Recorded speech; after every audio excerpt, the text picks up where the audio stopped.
A real nasty storm was raging outside the Earl's mansion, pouring rain, lightning lighting up the night. The Countess started bleeding badly during childbirth, and they couldn't save either her or the newborn. Little Irene Turlin walked into a room thick with the smell of blood, filled with deafening screams and frantic footsteps.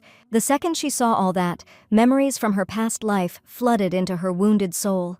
7-year-old Irene couldn't handle the shock and passed out cold. And that's exactly where our heroine's new life kicked off. Since the bankrupt Earl's house couldn't offer the girl a decent life, her uncle took Irene to the Duchy of Casaros. The Duchess was her late mother's cousin and was supposed to take care of the little one. The day her mother died, our girl realized she was living in the world of a novel she'd read in her past life. Just your typical romance, where the hero's ready to do anything for his girl. Only thing is, our girl didn't get reborn as her, but as the villainous Irene. You know, the one who tormented the main character at the Duke's estate, then mysteriously died before she even came of age. Irene's life in the book was eerily similar to her own, where she faced ruin, starvation, and freezing temperatures. At least now the kid got food once a day, so she figured she could handle it. But the loneliness that swallowed her up in the silent halls of the county turned out to be way worse than hunger. Irene toughed it out for 2 years, until her father, Count Tyrlin, kicked the bucket in a gambling brawl. And then her uncle showed up, deciding to ship the girl off to the Duke's mansion. Our girl already knew all this was coming, so she wasn't surprised. Even knowing what was ahead, a 7-year-old couldn't change a thing, and that's how she ended up in a carriage heading straight for disaster. All she was hoping for at the Duke's place was a warm room and something to eat, but she immediately pushed those thoughts away, not wanting to get her hopes up for nothing. Irene reminded herself that she was different from that villainess in the book, and if she played it smart, the Duchess wouldn't be disappointed in her, and the main character wouldn't hate her guts. Maybe if she just kept her head down and stayed out of the way, her fate could change, even a little. Duchess Leto Casaros greeted her sister Vanessa's daughter with a pretty frosty reception. She immediately zeroed in on the girl's red hair, and from her tone, Irene got the feeling her aunt found the color repulsive. After that, Madame Leto's gaze shifted to the girl's small suitcase, which, as it turned out, contained all her belongings. Since the Duchess didn't have any children, and Irene needed someone to look after her, the woman promised to make sure she had everything she needed. However, in return, the girl was expected not to cause any trouble for House Casaros. Leto told a maid to show Irene to her room so she could get some rest. The room they gave the girl was seriously luxurious, and it was obvious that it wasn't just some regular guest room. This place must have belonged to the Duke's direct heirs back in the day. Now the main character's starting to get why Irene from the novel acted so carefree. A nobody noblewoman, starved for wealth, suddenly gets all this and thinks she runs the place. She had no clue her dumb antics would get her on the Duchess's bad side. Since the girl thought Madame Leto didn't like her hair color, she decided to always style it neatly. She couldn't give anyone in the Casaros family a reason to dislike her, then maybe they wouldn't hate her. But the main character wasn't sure if little things like that could really change her fate. Even knowing the book's plot, she still couldn't change a thing, and couldn't even avoid moving into the Duke's mansion. And most importantly, she couldn't be sure she'd avoid the same stupid mistakes that Irene made, no matter what. Lost in thought, the young lady was found by a maid who came to escort her to dinner. The girl jumped up and hurried after her into the dining room. Irene was already at the table when the Duchess entered with her husband.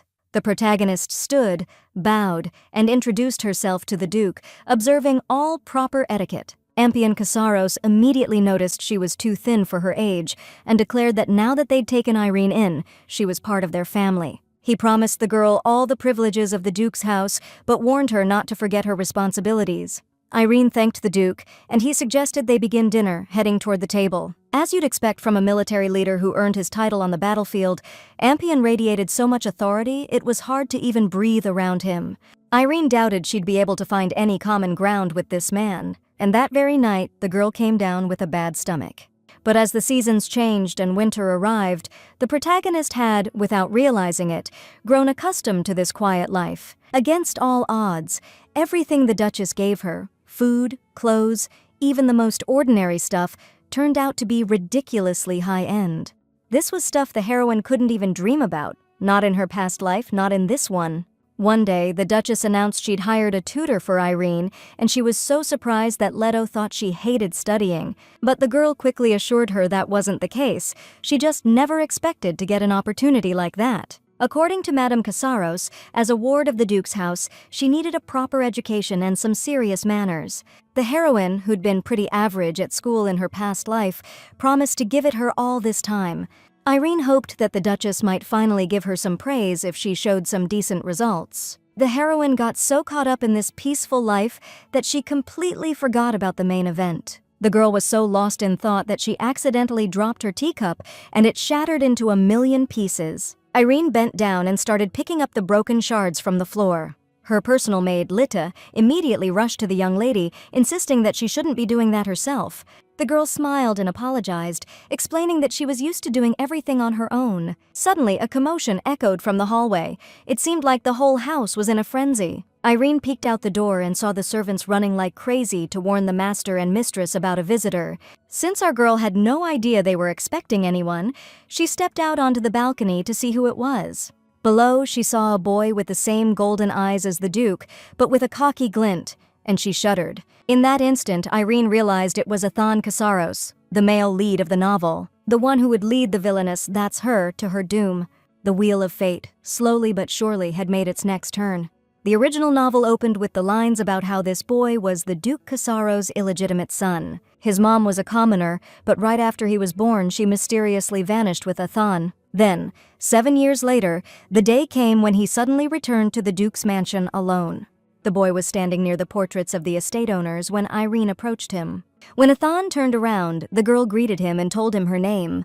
Then she explained that she was a distant relative of the Duchess and was here under her care. In the novel, this boy was supposed to off Irene one day, and even though she was scared to talk to him, she decided to be nicer to him, hoping fate would change at least a little. Hoping he wouldn't notice the fear in her voice, the heroine explained to him who was depicted in the portraits. The first one showed his lordship, the head of this house, who earned his title on the battlefield and elevated the Casaros family. Athan made it completely clear that he couldn't care less. But Irene continued her casual chatter and added that she'd heard the Duke had been looking for his son all these years and would surely be very happy to see him. But Athan cut her off, saying that was total BS.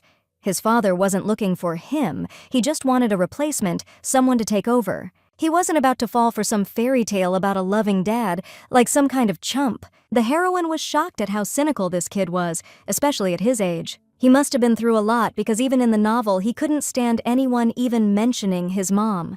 Irene knew all too well that kids who'd been through hell at home always felt like the world had rejected them. She told the boy that his Grace was a tough guy, but he was fair. If all he wanted was an heir, the Duke could have had a kid with a new wife or picked someone from the family. But he didn't give up, and he kept searching for 7 whole years. And that, Irene thought, meant that Athan was more than just an heir to the family name to the Duke. Just as she said that, the living room door swung open, and Ampion Casaros walked in. Irene couldn't help but notice he hadn't even taken off his cloak or shaken off the snow. That could only mean he was in a real hurry, excited to see his son. But against all her expectations, the Duke leaned over Athan and asked what he was doing here and where his mother, Niobe, was. The boy lowered his head, said he didn't know, and reached into his pocket. He pulled out a necklace, shouting that his mother said the Duke would listen to him if he saw this. The Duchess, entering the room, recognized the Casaros family heirloom, the Harmony necklace, the one her husband gave that woman. The Duke examined the piece closely and stated that first, they needed to verify its authenticity. In the meantime, he ordered a room to be prepared for the boy in the estate. Leto sighed, asked what this was all about, and headed towards Athan. She took the boy's chin, lifted his face to hers, and declared that judging by his golden eyes, he truly was a Casaros. After that, the woman told the butler, Pavel, to show the young master to the best rooms on the 4th floor of the main wing. The Duke was surprised she didn't give Athan a room on the 3rd floor. Leto reminded her husband that she'd given that room to Irene and told him about it, but he clearly hadn't heard. She said she didn't want the room to be empty, so she put the girl there. Irene couldn't believe the Duchess gave her the very room the Duke had been keeping for his son all this time. That's how it was in the novel, too. By His Grace's order, the rooms were furnished with expensive furniture and kept in order until the heir returned. Leto kept insisting that a young lady and a young master shouldn't be living on the same floor. According to her, the 4th floor was more suitable for Master Athan, with spacious rooms that were in no way inferior to the 3rd.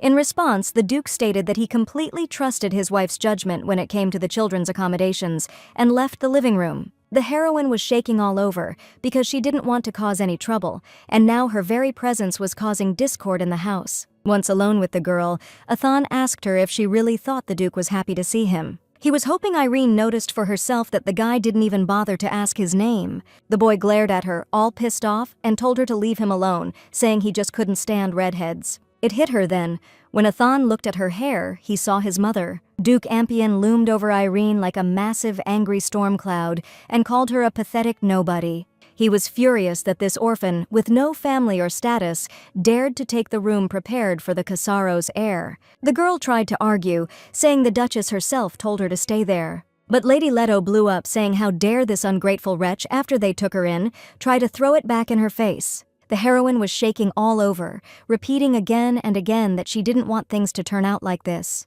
Just then, Athan showed up and announced that he hates red hair. The girl noticed some redheads standing next to her. Stepping right up to Irene, Athan grabbed her by the throat, choking her and telling her to get lost and just kick the bucket. The main character begged for help, saying she hadn't done anything wrong and didn't want to die.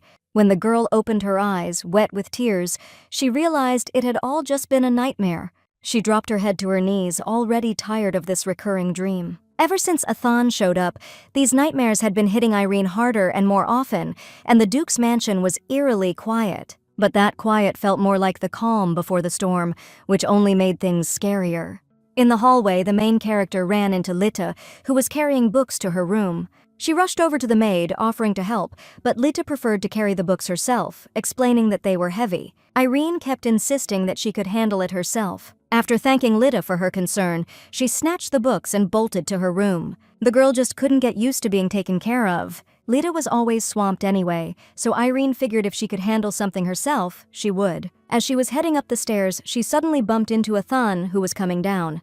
They were almost past each other when the kid suddenly reached out from the railing. The heroine immediately pictured him, without even batting an eye, shoving her down the stairs. She was shaking so hard from the fright that her grip loosened, and the books went tumbling down the steps. The boy looked at Irene, confused, and she started frantically trying to figure out how to explain it. She apologized, bent down, started picking up the books, claiming she was lost in thought, and they just slipped. Athan sighed heavily and silently walked past her, going his own way. The heroine realized how ridiculous she looked, especially since the young master was already looking down on her. Now, Athan would definitely think she was a total lost cause.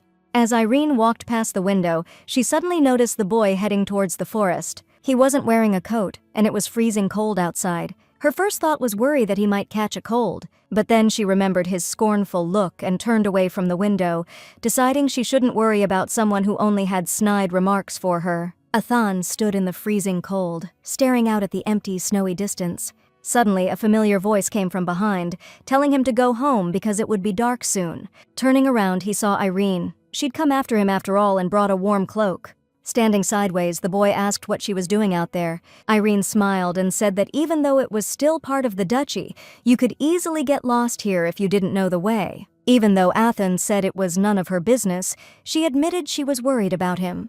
No matter how much she told herself to ignore him, the heroine knew that bone-chilling feeling of coldness and loneliness all too well. Irene held out a cloak to the boy so he wouldn't freeze in such light clothing.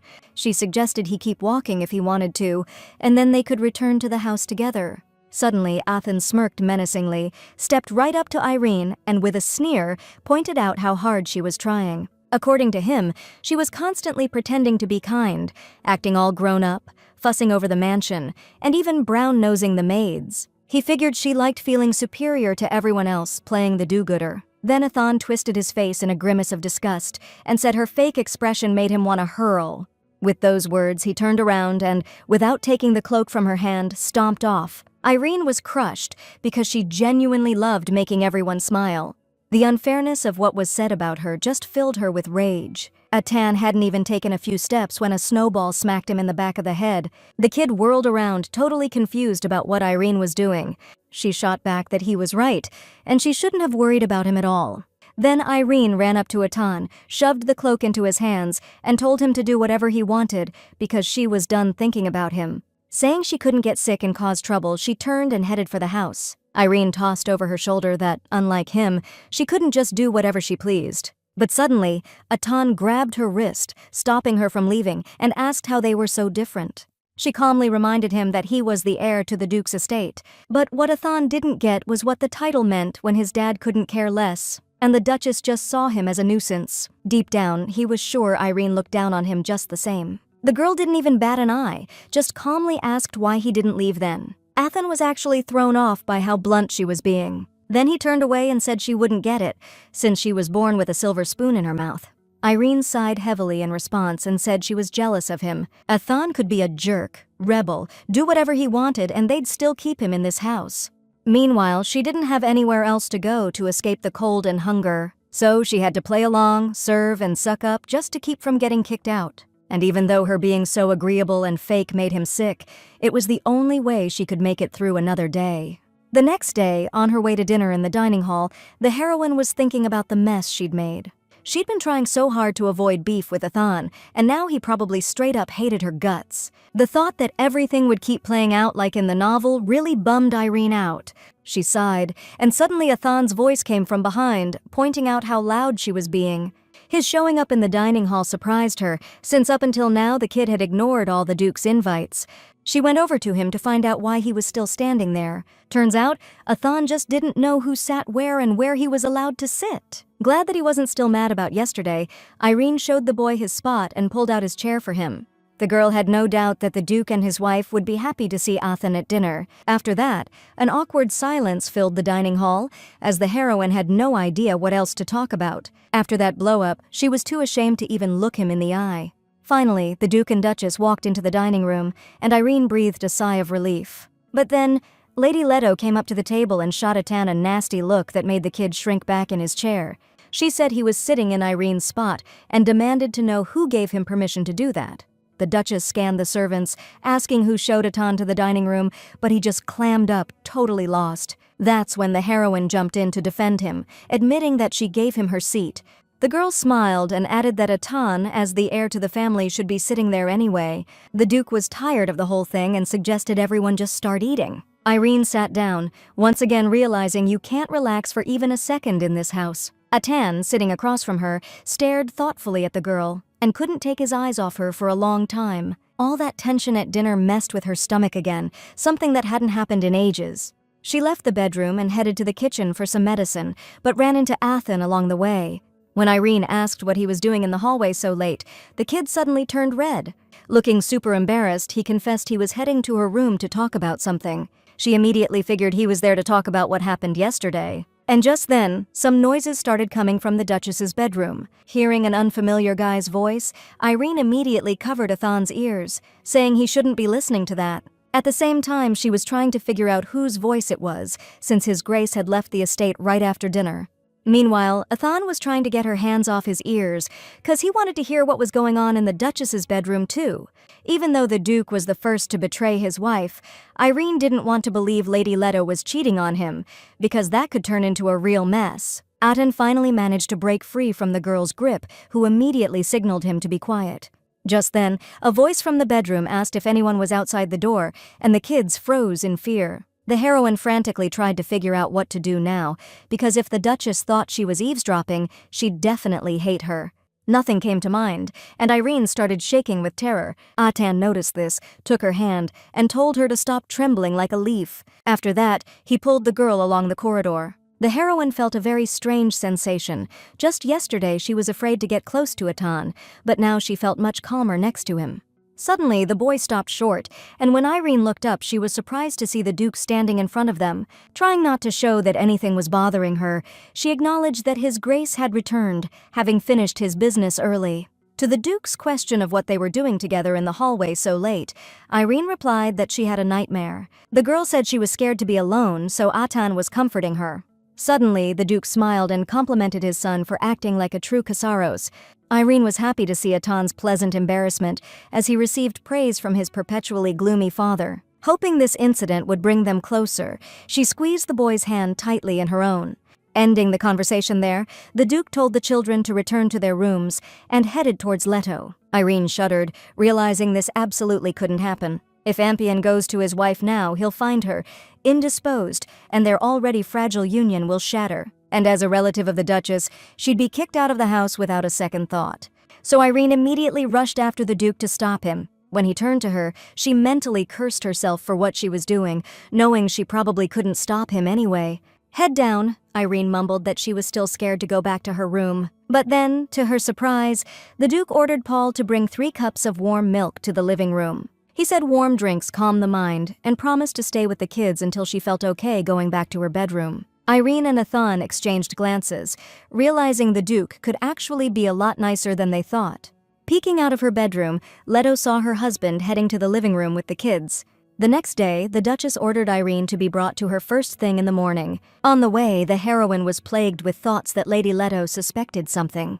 She stood at the door for a moment, hesitating to go in and trying to force herself to stay calm. When the girl entered the room, she found the Duchess standing by the window.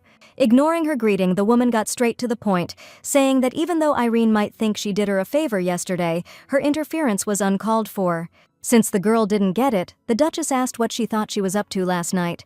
Noticing Irene's embarrassment, Leto remarked that she was wise beyond her years. After a short pause, the Duchess suddenly declared that their house had been searching for a certain person named Niobe for a long time. She'd been hiding all this time, and now suddenly she's only sent her son, and Leto was sure that was done with some hidden agenda. As the Duchess, she couldn't just take that lightly. According to her, the man in her bedroom was hired to find Atan's mother. Recently, a redhead woman was spotted near the duchy, and her description matched the person they were looking for. But as soon as the investigation started, she vanished, and this news really bummed out Lady Leto. She was so upset that she was ready to hand the case off to someone else, and that scared the guy because he didn't want to lose his job. He asked her to wait, certain that someone was intentionally hiding the person they were after. Just then, the sound of kids whispering drifted in from outside the door. The Duchess sighed, grabbed her head, and suggested they continue this another time. After realizing she'd suspected Madame Leto for nothing, the heroine blushed with embarrassment. Crossing her arms, she coldly asked how Irene could even think Duchess Casaros was capable of staining the family honor. Realizing how stupid she looked, the girl started begging for her forgiveness. Looking Irene over carefully, Leto stated that she was nothing like her naive mother. And then, turning away, she suddenly added that she'd hire extra tutors for her. The Duchess wanted Irene to study the management of the duchy as her assistant. A couple of hours later, the heroine and Athan started practicing ballroom dancing. The whole time, Irene couldn't shake the thought of why the Duchess was so insistently searching for the boy's mother. In the original novel, Niobe barely showed up until Athan was practically grown. The dance instructor noticed Irene seemed lost in thought and told her to focus on the lesson. But since the girl kept spacing out and stepping on her partner's foot, they decided to take a break. Once they were alone, Athan guessed that Irene hadn't slept well last night, and he nailed it. Suddenly, the heroine remembered he'd been about to tell her something. The boy turned away to hide his embarrassment and confessed he wanted to talk about her place at the dinner table. Thinking he was worried about the Duchess's words, Irene told him not to sweat it. But Athan cut her off, saying he didn't give a damn about his status, and her sacrifice was totally unnecessary. The girl was taken aback at first, but then smiled and replied that both that seat at the table and the room on the 3rd floor were originally meant for him, the heir to House Casaros. Athan interrupted her again and flatly stated that she should just become the heir herself. He honestly didn't see the big deal. I mean, Irene was smart and she wasn't exactly slumming it in the gene pool. Besides, Athan didn't want his situation to completely screw up her future. The thought that he was worried about her hit the heroine so hard, her eyes started welling up. The girl couldn't hold it in and just burst out crying, which totally surprised Athan. Then she suddenly cracked up at how serious he sounded, which was so not like him. Irene tried to explain to the kid that you can't just hustle your way into a dukedom. It's not just a huge responsibility, it's a ton of power, and someday when he really wants something, that dukedom will be the key, so he shouldn't just throw it away. Just then, the tutor walked in and announced that break time was over, and it was time to get back to the lesson. Athan, blushing like crazy, stood in front of Irene and held out his hand, still thinking about what she'd said. He used to hate her, but now things were definitely different between them. Maybe the heroine managed to change the plot where he kills her. 2 years went by, and now the main characters are dancing in the same place again, only they're both a little older. Irene reminded Athan that the Bone family would be visiting after lunch. The boy wearily rolled his eyes and said he didn't care if they came or not. Irene explained that as the heir, he had to greet the guests properly, since it was a vassal house paying a visit. These families, she said, would be his support when he inherited the duke's title, and since the baron's son would be with them, it would be good to have tea with him and make friends. Just like Irene advised, Atan invited the baron's son, Ertan Bane, for tea. The young man looked around and declared that the mansion was very majestic, a true dwelling for a noble family. And although Irene was taken aback by his tone, she kept the conversation going and said she was also amazed when she first came here. Ertan went straight to Lady Trilon and announced that he'd heard stories about her. He bowed, adding that she was as refined as befitting a count's daughter. Not understanding what he was implying, Irene smiled and thanked Bone. Ertan suddenly kissed her hand and asked her to do him the honor of staying alone with him, to get to know each other better. The heroine flushed with embarrassment and outrage at his behavior. Atan, frowning, asked the guest what he thought he was doing, calling him a real piece of work. The heroine froze, and Ertan turned around and asked him to repeat what he'd just called him. Atan was about to repeat himself, but suddenly noticed Irene gesturing for him not to. Scoffing that Ertan was just ridiculous, the young duke turned and left the parlor. Atan walked into the hallway, flipping off the comment the guest threw at him about running away. To smooth things over, Irene offered Ertan some tea, or hot chocolate. The guest made it clear he wasn't a kid and just asked for a plain tea. She was bummed because she'd asked Atan to make friends with the baron's son. Ertan, ever the arrogant one, pointed out the duke's heir had quite the temper, but his mom told him to put up with it, or he would have lost it a long time ago. Irene was curious about what the Baroness had actually told her son. Turns out Ertan was advised to just ignore any rudeness from that little so-and-so. Atan was approaching the room when he overheard the guest telling Irene it must be tough babysitting that brat. According to the kid, his mom, being of common birth and just living in the Duke's mansion, was also up to no good. But Irene cut him off and declared that Lord Atan is the only heir recognized by his grace. So she asked Mr. Bond to be reasonable and watch his tongue. Ertan got flustered and started making excuses, claiming he was just opening up because he felt like she'd understand. Then, out of nowhere, he mentions that Irene's probably gonna marry some vassal of the duchy soon, most likely him. Ertan's reasoning was that she's an orphan, has no family left, and her fate's basically up to the Duke and Duchess. So, in his brilliant opinion, the best thing to do was pick her a husband from a family close to the court. And considering Lady Trilon's situation, the Bond family was the most logical choice. Just as Ertan was saying that joining his family would only benefit Irene, Atan walks into the room. She couldn't stop him. He was on that jerk in a flash, grabbed him by the collar and cocked back his fist, ready to punch him right in the face. Before you knew it, both families, the Casaroses and the Bones, were standing around Ertan, who was bawling his eyes out on his mom's shoulder. The Baron was telling Atan that even if he's got a hot temper, that's no excuse for throwing punches. The Duke demanded his son explain himself immediately. Atan looked away, but didn't say a word to defend himself. The Duke repeated his question, harsh as hell, but the kid just clammed up. That's when Irene stepped forward, shielding Atan, and said it all happened because he stood up for her. Everyone there was shocked, and the Duchess asked her to explain what went down in detail. So Irene told them how Mr. Bonnet said that since she was an orphan, the Duke's house would find her a suitable husband. Ertan pretty much implied he'd be the one marrying her, and that's what set Atan off. Even though when the Baron's son was slinging mud at him, he didn't say a damn word. The Duke wanted to know exactly what kind of insults were thrown at his son. The whole Bonnet family started shaking like a leaf when Irene revealed that Ertan had called Atan well, let's just say some very unpleasant things about his parentage. The Baron immediately smacked his son upside the head and demanded he apologize to Lady Trilon and the young master, pronto. Once the kid blubbered out an apology, the Bonnet family hauled ass out of the Duke's mansion.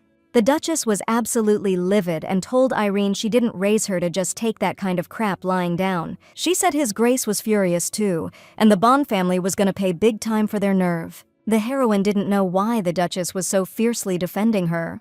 But Atan, who used force against the Baron's son, still got punished. Irene quietly knocked on his door and begged him to let her in quick before they got spotted. She talked Lita into helping her secretly make Atan dinner, and now she was standing in front of him with a tray. Sitting down by the fireplace, the kid started scarfing down the treats she brought.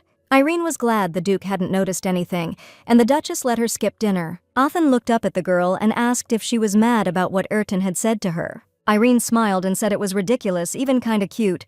When Atan heard her call Ertan cute, he was already starting to boil with anger, but she explained it wasn't what he thought. In her opinion, that kid is cute in his simplicity, like an open book, but the adult aristocrats are way worse, because they whisper behind your back and spread nasty rumors. With a mouthful of bread, Atan declared that they were just low-down cowards. Irene reached out and brushed a breadcrumb off his cheek. Blushing as much as he was, she thanked Atan for sticking up for her. Then she added that it was really sweet of him, which made him blush even harder. Noticing how red Atan's cheeks were getting, Irene asked him what was wrong. Thinking he had a fever, she anxiously reached out to feel his forehead. Her touch made Atan burn up even more, and unable to take it, he pushed her away and yelled at her to leave him alone. Trying to compose himself, he said in a calmer tone that he was feeling sleepy and asked Irene to go back to her room. The heroine agreed, 'cause it really was getting late, and hurried off.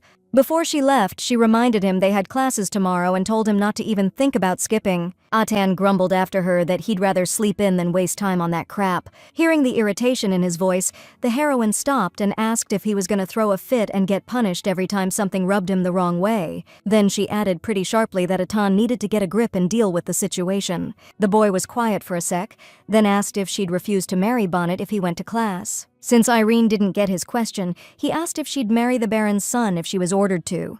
The heroine lowered her head, 'cause she didn't know the answer. It wasn't her decision, it was up to the Duke and Duchess. That pissed Atan off. He couldn't understand why they got to decide for Irene. The girl, in her usual way, smiled and replied that she was under the Casaros' care and had to obey those who took her in. And since the Casaros family is calling the shots right now, if they decide to make her part of the Baron's family, so be it. 2 years prior, Niobe brought her son to the Duke's estate to show him where he was born. His first impression was that the house was so huge, it was hard to believe regular people lived there. Niobe gave Atan a necklace and told him to show it to whoever lived there so they'd know who he was right away. And then, step by step, the boy was supposed to take back what was rightfully his. Niobe promised to return when the time was right to get even with those who tried to take advantage of her. Atan's fists clenched with anger when she asked if he'd do it for his poor, miserable mother. Because she was doing the same thing, using her son for her own gain. And now, standing alone by the blazing fireplace, Atan was thinking about all of it. He used to think that if he got kicked out of the dukedom, it would be some comfort to see his mother lose it. But none of that mattered anymore, because something important had come into his life. As long as she was there, Atan was ready to be anything, even a duke, but he wouldn't let anyone take what was precious to him. With a determined stride, he left his room, headed to Irene's bedroom, and, throwing the doors open, announced they needed to talk. The girl was sitting at her vanity in a nightgown, brushing her hair, bright red and long, flowing over her shoulders. Seeing this, Atan froze right in the doorway, and his face flushed red again. Startled, she dropped her hairbrush. She scrambled to pick it up, wondering why Atan hadn't knocked. Irene was getting ready for bed and had let her hair down, and now because of him, she'd have to fix it again, so she asked him to leave. Atan couldn't take his eyes off her red hair, exactly like that woman he despised. And suddenly he asked the girl a question that had been on his mind for a long time. Why did she always wear her hair in a braid? He was wondering if this had anything to do with him saying he hated redheads. Atan was curious if Irene remembered saying that during their first meeting. He really was super cold to her back then, but things are totally different now. So, without waiting for an answer, Atan told her she didn't have to tie her hair up around him. Irene turned around, surprised, and looked at the guy when he suddenly said he didn't mind the color. Responding to her confusion, Atan added that he couldn't stand other redheads.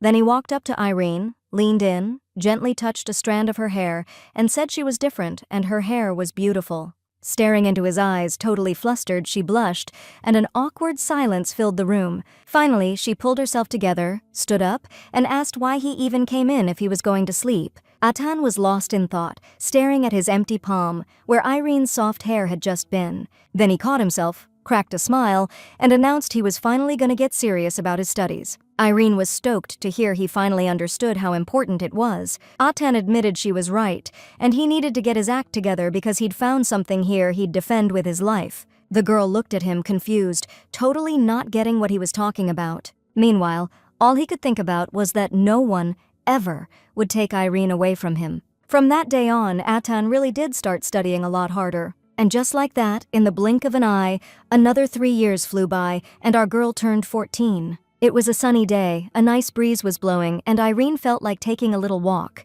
A servant came up to her to let her know geography class was canceled because the teacher had some urgent business. Lita admired the young mistress because in other noble families, girls wouldn't even touch a geography book.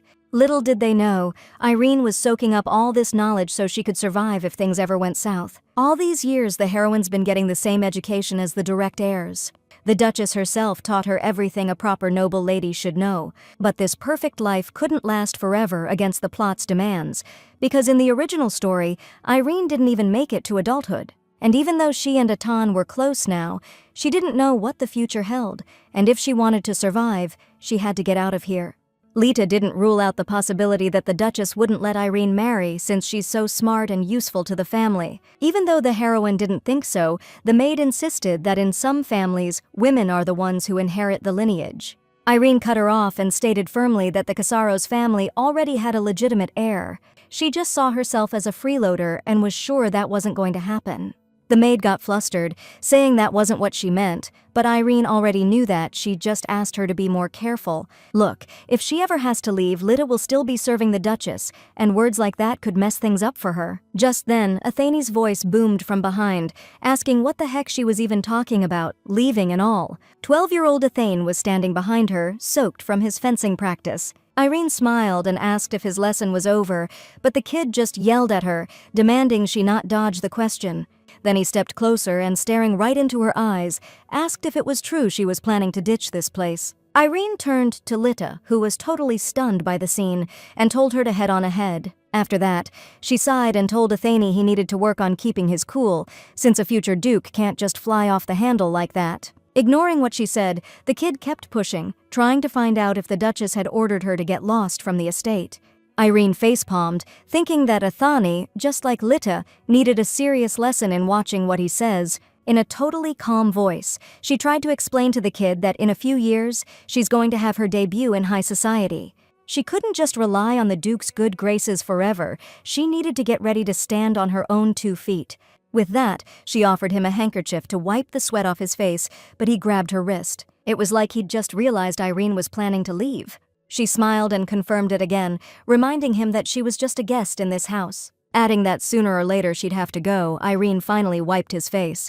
Just as Athene collected his thoughts to say something to her, his buddies ran up from behind and cut them off. Irene watched the guy in the lead with interest, since she didn't know who he was. Unlike her, the guy himself had clearly heard all about her. He introduced himself to Lady Trilon, saying his name was David, and he and Athene did fencing together. Irene realized she was talking to the son of one of the Bowen vassal houses. David laughed, saying he finally understood why Aton never mentioned his sister. He said if he had such a gorgeous sister, he'd keep her hidden from the world too. Before Irene could thank the sweet kid for the compliment, Aton cut her off. Giving her a serious look, he asked why she hadn't corrected David when he called her his sister. I mean, she'd just said herself that she was just a guest in this house. David jumped to Irene's defense, telling his buddy to think before he speaks. The girl just stood there, head down, because she'd said those words to him so many times herself, but now they stung like hell. But she pulled herself together, smiled, and reminded him that she was older, so she was like a sister to him, even if they weren't blood-related. Atan was about to say something, but she cut him off, turned around, and said she had to go. Adding that she was glad to have met him, Irene hurried away. She knew if she stayed even a second longer, she wouldn't be able to hold back the tears. Before she knew it, Athene was chasing after her, trying to stop her. But Irene kept walking, head down, telling herself she couldn't cry because what he said was the truth, that's all. The guy wasn't about to let it end like this, and kept running after her. When she finally stopped and turned around, a fake smile plastered on her face. She apologized, admitting it was harsh of her, and promised to make sure she didn't embarrass the family name again. Athene was surprised Irene actually bought the load of garbage he'd just spewed. He pointed out he was just repeating her words, and she acted like a total idiot. In that moment, it seemed to her like he was just messing with her head. Athene, on the other hand, still couldn't figure out how Irene didn't realize it was a joke, since she always reads people like a book. He told her not to take it so hard. That just set her off, and she yelled at him not to be so damn casual about it, 'cause she's busting her ass for some recognition. The wind ripped her umbrella right out of her trembling hands, and freezing rain started pouring down. With tears streaming down her face, she screamed about how tired she was of being afraid people would hate her. Stunned by her outburst, Athene reached out to her and, like always, just said, "Hey!" But she screamed at him to stop talking to her like that, because if he really thought of her as family, he'd call her sister. With that, Irene turned and ran off, and Athan just asked, "Where are you going?" She spun around and snapped that it was none of his business, and then told him not to follow her.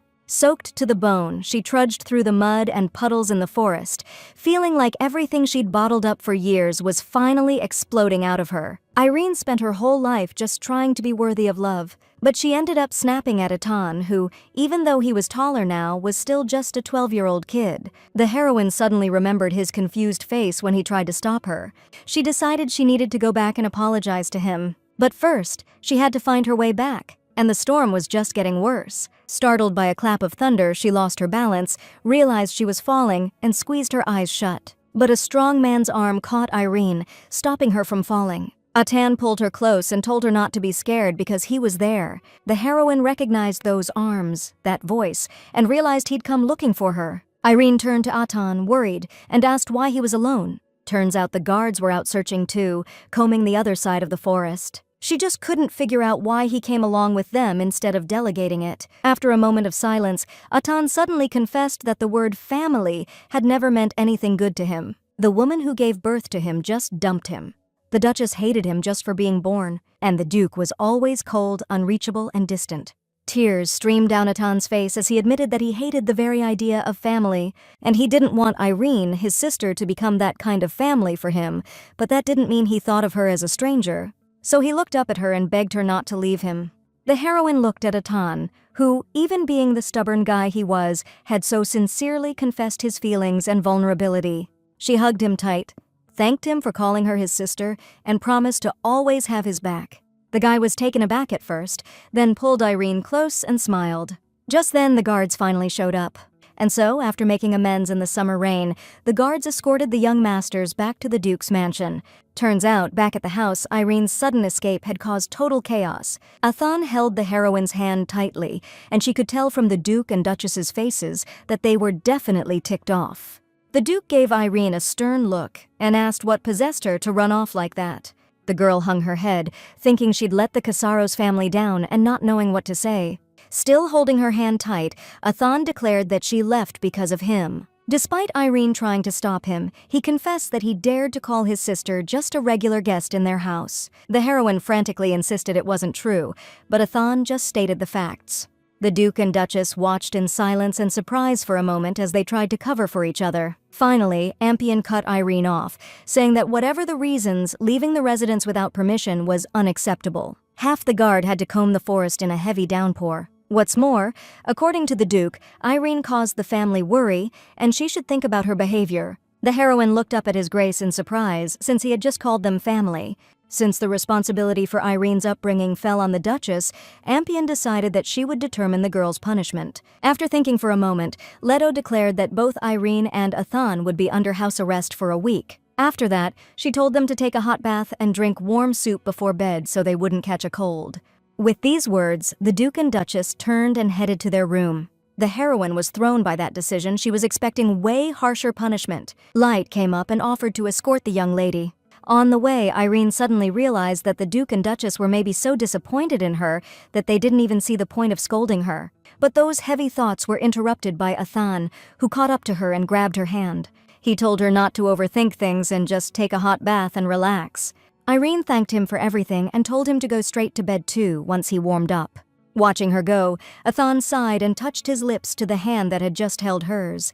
Irene was brushing her hair after her bath when there was a knock at the door, and thinking it was Light, she told her to come in. Imagine her surprise when the door opened and the Duchess walked into the room. The girl jumped so hard from the shock that she knocked over her chair.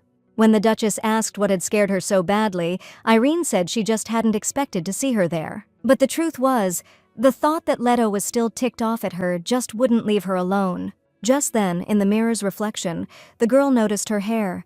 She started apologizing to her Grace and frantically tried to braid it. After a moment of silence, Leto asked Irene why she always seemed so scared around her. The Duchess was trying to figure out if she'd actually given her reason to be afraid. Blushing furiously, the girl said that wasn't it, and confessed her fear of becoming someone Leto hated. Even if she didn't live up to expectations, the girl didn't want her Grace to regret taking her in. Irene knew these words might just make Lady Leto even angrier, but she just couldn't keep quiet. But against all odds, the Duchess started talking completely calmly. She didn't have any kids, and before Irene, she hadn't raised anyone, so maybe because of her inexperience and uncertainty, she unintentionally made the girl anxious. Leto came over to her, stroked her hair, and asked with concern what made her think she wasn't good enough. Then the Duchess added that loose hair suited Irene, and she didn't need to change herself for her sake. Hearing such kind words from her, the heroine couldn't hold back her tears. Leto started to comfort the girl, since she'd already been caught in the rain and could catch a cold. Her hand, touching Irene's cheek for the first time, was so warm that the heroine just couldn't handle the emotions overwhelming her, and she stood there for a while, sobbing against the Duchess's chest. Something changed in the heroine from that summer day. She no longer hid her hair, tightly braiding it. Athan now openly cared for her, and he acted like he didn't give a damn about appearances. It suddenly dawned on Irene that no one in the family would scold her if she laughed out loud. The Duke's family had long accepted her, not as the novel's villainess, but as one of their own, but she still couldn't quite believe it. Since then, she'd learned to be genuine, laughing when she was happy, yelping when she was surprised.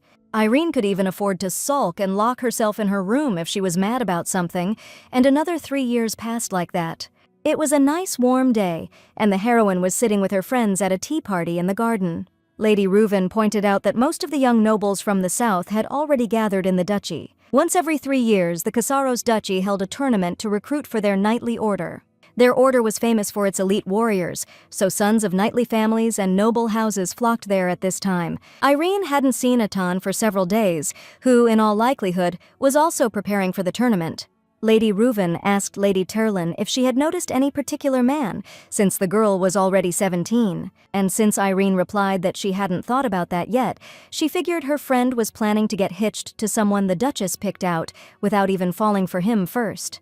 Heather Bowen blushed and told him not to talk like all girls dreamed only of romance, but Reuven reminded her that the Duke's house organized this wonderful opportunity for introductions. Actually, the tournament really was a place for social gatherings, and the Duchess specifically invited girls from neighboring lands so they'd have a chance to find a worthy husband. The girls were so engrossed in their argument that they didn't notice someone approaching their table. Only Irene noticed the young man, who shyly called her a beautiful redhead. The guy knew she was a relative of the Duchess, but she, in turn, had no idea who she was talking to. Initially flustered by her beauty, the stranger apologized, introduced himself, and said his name was Pierre Servin. Still embarrassed, the young man confessed that he'd wanted to approach her for a while, but at that moment, someone's hand landed on his shoulder. It was Athan, who announced that the tournament participants were called for formation and advised Pierre to hurry so he wouldn't get disqualified. Irene was so disturbed by his stern expression that she even stood up a little. Meanwhile, Athan hissed at Pierre again to quit loitering and not keep the commander waiting. A second later, the freaked-out dude was already booking it away from the girls' table. As Pierre ran off, Athan called him a fickle idiot, masking his dislike with concern for his sister. Then he turned to Irene and added that there was something more important. His face lit up with a smile because tonight, for the first time in ages, they could have dinner together and chat at the same table. The heroine was happy to hear that and smiled happily too. Athan left, and all 3 girls watched the handsome young man go, totally captivated. Later, while sorting flowers for the herbarium with Irene, the Duchess suddenly mentioned that Count Servin's 3rd son seemed seriously interested in her. As always, Leto knew everything, and there was no point in the heroine denying it. The Duchess explained that Pierre wasn't the heir, but their family was noble, and even if he didn't become a knight, his future was secure. On top of everything else, rumors were going around that the guy was super mild-mannered. Irene actually backed that up, cause Pierre really did seem like a kind young dude to her. The Duchess didn't waste any time and just straight up asked the girl if Servin had caught her eye and if she'd be willing to give him a shot. Irene almost yelped, but Leto told her not to freak out, cause she wasn't talking about getting hitched. It was just about the chance to, get to know each other a little better. The main girl thought about it and figured, hey, why not give the guy a chance? Little by little, elements from the original novel's betrayal started popping up, like Lady Bowen and Pierre Servin, which meant the main female lead was probably going to show up pretty soon. Even if Irene survived against the odds, like in the book, Athan would fall for her at first sight, and then she'd be totally alone. That's exactly why the girl told the Duchess she'd meet with Pierre. A few days later, Light escorted the lady to the city where she had a meeting scheduled with Servin. But when Irene saw Pierre waiting for her, she immediately noticed Athan standing behind him, looking menacing like a thundercloud. He explained his unexpected presence by saying he'd found out about their trip to get a sword for Sir Servan, and since Atan knew way more about weapons than Irene did, he decided to tag along. The heroine dryly pointed out that showing up unannounced wasn't exactly polite. Atan turned to Pierre and asked with a look that could kill if he minded him being there, and the guy started shaking in his boots. The guy rushed to assure Casaros that it was a real honor to have him. He suggested they all go together to deliver the sword if Lady Turlin didn't mind. The heroine stared at Atan, trying to figure out what he was up to. Sometime later, after the sword was bought, all four of them came out of the store. Pierre thanked his companions who helped him pick out an awesome blade. Blushing, the guy asked Irene how he could ever repay her for the help. The girl smiled and told him to just kick ass at the tournament. Pierre asked Lady Trilon if he could give her the victor's wreath if he won it at the competition. She was thrown for a loop, because giving a woman that wreath after the tournament was like popping the question. But before she could say anything, Athan butted in again. He told Pierre to watch his mouth, and was about to punch him out, but Irene stopped him.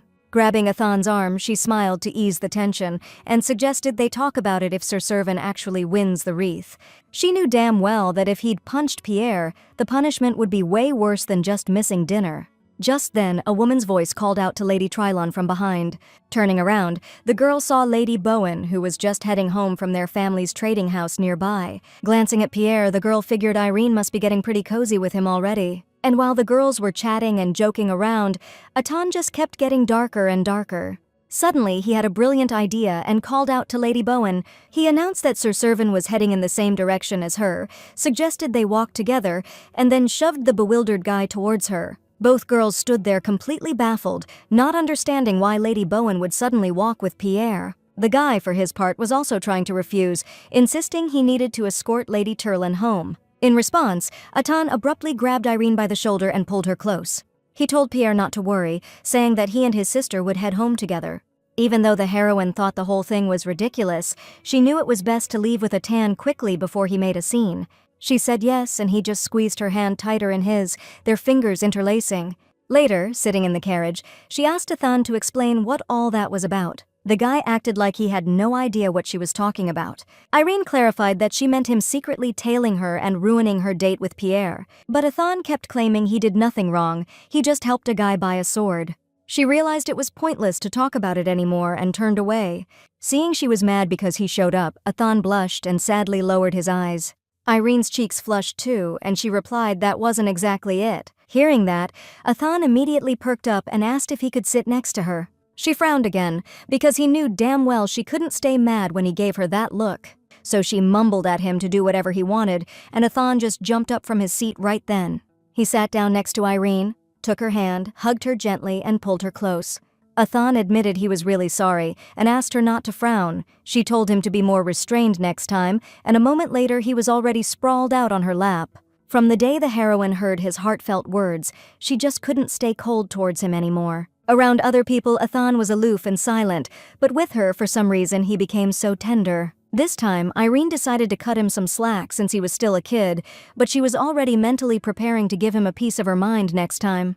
Suddenly, Atan opened his eyes and asked the girl if she really liked Pierre Servin. The heroine got flustered, looked away, and replied that wasn't the point. Atan asked why then. Did she pull her hand away the moment he barely touched her when Pierre was around? He wondered if Irene was afraid Pierre would get the wrong idea. For some reason, his innocent tone gave the heroine a weird sense of déjà vu. In the original story, Atan was the picture of goodness, but now he was cautious, and there was a lot of pain in his eyes. Totally thrown off, Irene asked what exactly Pierre could have misunderstood. She said she was just taken aback when he grabbed her hand like that out of nowhere. Atan pointed out that he's just a kid and there's nothing wrong with how he's acting. And even though that was technically true, something still felt off to the heroine. Several days passed in vague unease, and meanwhile the festive evening in honor of the fencing tournament, organized by the Duke's house, drew closer. Athan was already ready and came to Irene to escort her to the banquet. When the girl came out to him, he froze, stunned by her beauty. Athan had such a look on his face that the heroine even thought she looked strange somehow. Snapping out of it, he offered Irene his hand and told her the dress looked amazing on her. She laughed, thanked him, and said he looked pretty sharp himself. Athan didn't really see the point of dressing up, though, since he wasn't even allowed to compete in the tournament. Tournament rules said you had to be 16 to participate, so the Duke turned down his 15-year-old son. Irene told Athen not to sweat it since he could always join the next competition. But the guy replied that the next tournament was 3 years away, and that was way too long to wait. To inherit the Duke's title sooner, he needed to show he could lead the knights, and waiting might drag things out forever. Irene honestly didn't get why he was in such a rush, since his grace was still going strong. Then Athan looked at her and confessed he was doing it all for her. And since she didn't catch his drift, he reminded her that the head of the house decides everything about her future. Athan's eyes lit up with this weird intensity when he said he'd become a duke sooner to make Irene's life easier. For a split second, his face looked totally unfamiliar to her, and he just kept going on about how it would give him more power to help her out. Irene smiled and said it was sweet of him, but he didn't want the title just for her sake, right? But Athan reminded her he'd said she was the most important thing to him more than once, and after everything she'd done for him, this was the least he could do to repay her. Sir Bowen, Lady Heather's younger brother and Athan's sparring buddy, happily greeted the couple at the entrance to the hall. Rushing up to them, David started showering Lady Tyrion with compliments. But Athan cut him off, telling him to lay off his sister, and wondering why Bowen hadn't waited for them inside. Shrugging his hand off, David explained he wanted to make his entrance with his dear friends. When Irene asked where his sister was, the guy said she'd gone ahead and should be at Rivet Hall by now. That threw her for a loop because she was dead certain the party was supposed to be at Belmont Hall. Athan cut their chat short, suddenly admitting he might have screwed up the location on the invites.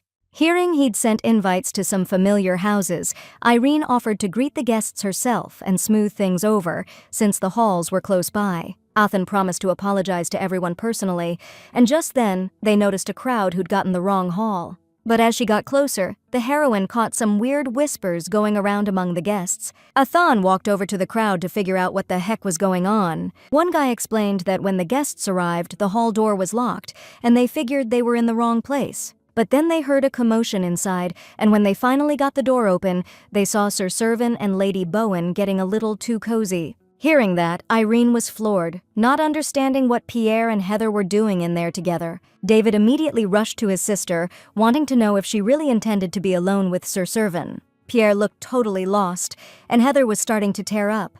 The guests started whispering that the Servan and Bowen families had no choice but to get these two hitched to avoid a scandal.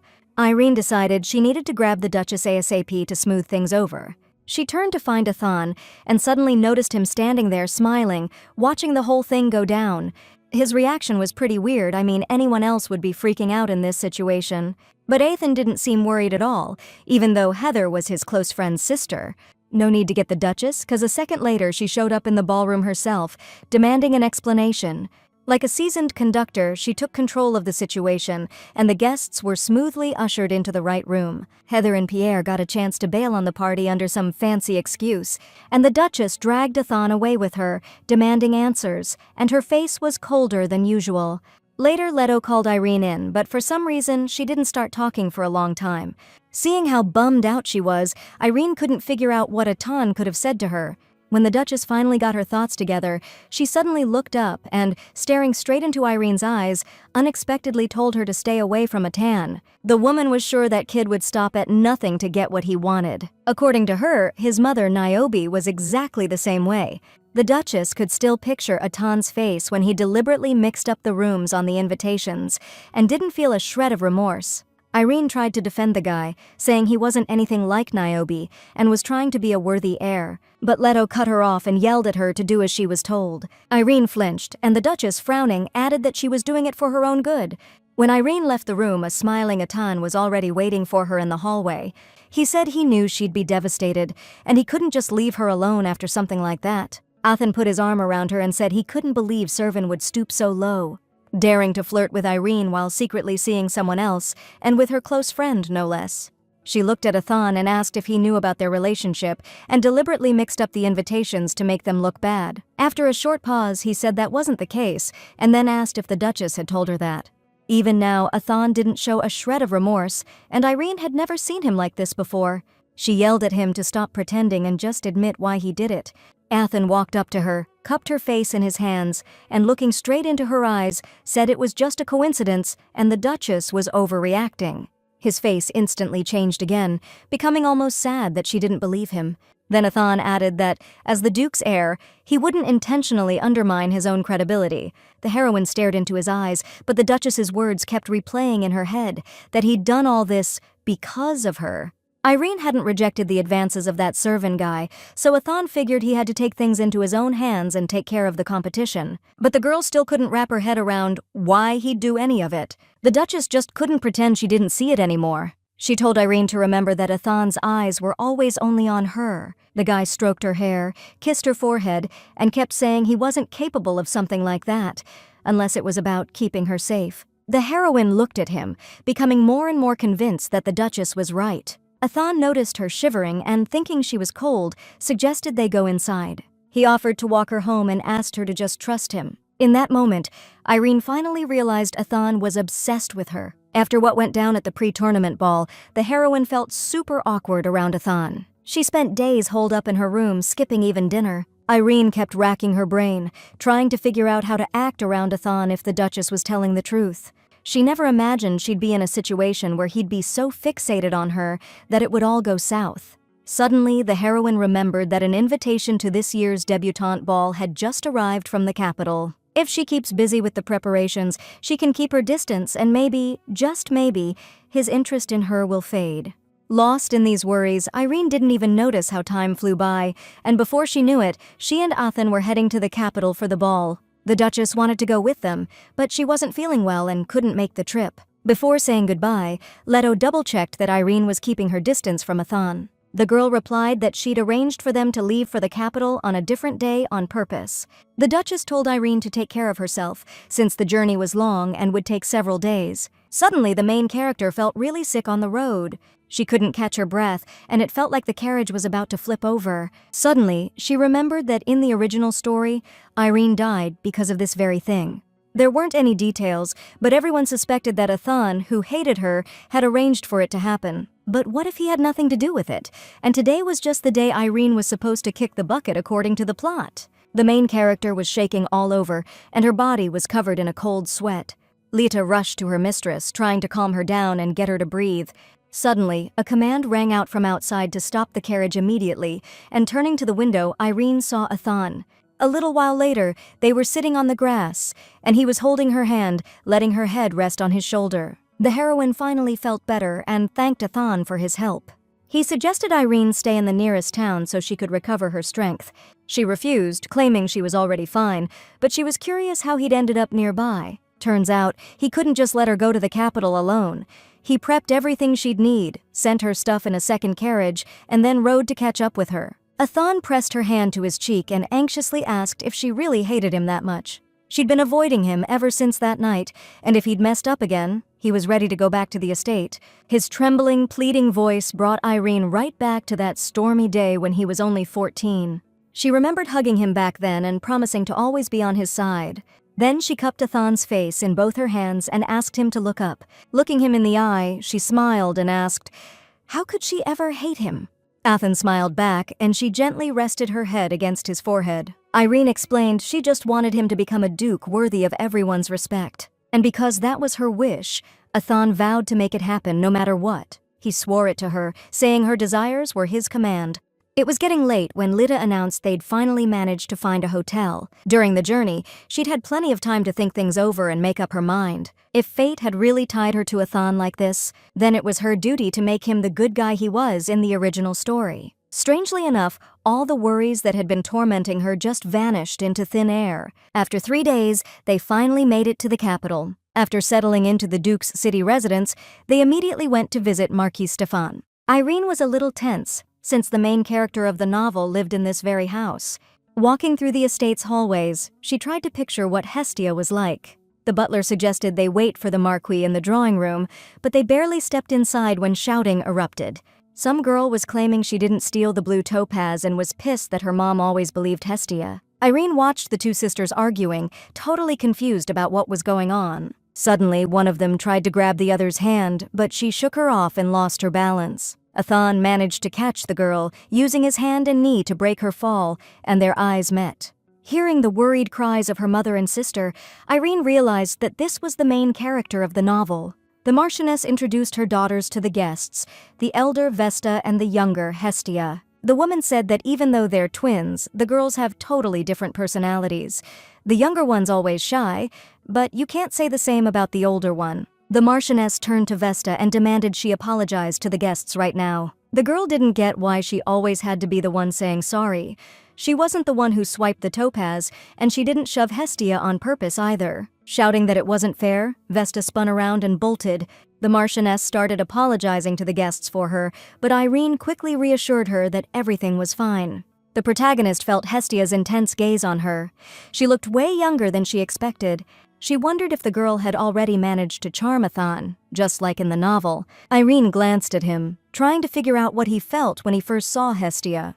Sitting down to drink tea, the protagonist thanked the Marchioness for agreeing to escort her to the debutante ball on behalf of the Duchess.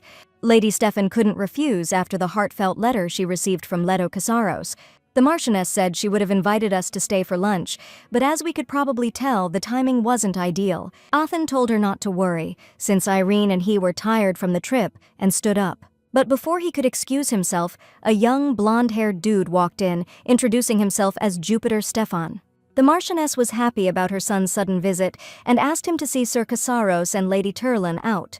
Jupiter went over to shake Athan's hand, saying he'd heard a lot about his amazing swordsmanship. Irene smiled and went over to greet the young man, and when he saw her, he suddenly froze, completely stunned. The heroine even had to repeat his name to snap him out of it. Finally, Jupiter smiled and apologized, explaining his weird reaction by saying Lady Turlin looked a lot like someone he knew. He said the girl just had the same beautiful ruby red hair. Athan interrupted their chat, reminding them that they were just about to leave, and Jupiter offered to escort them out.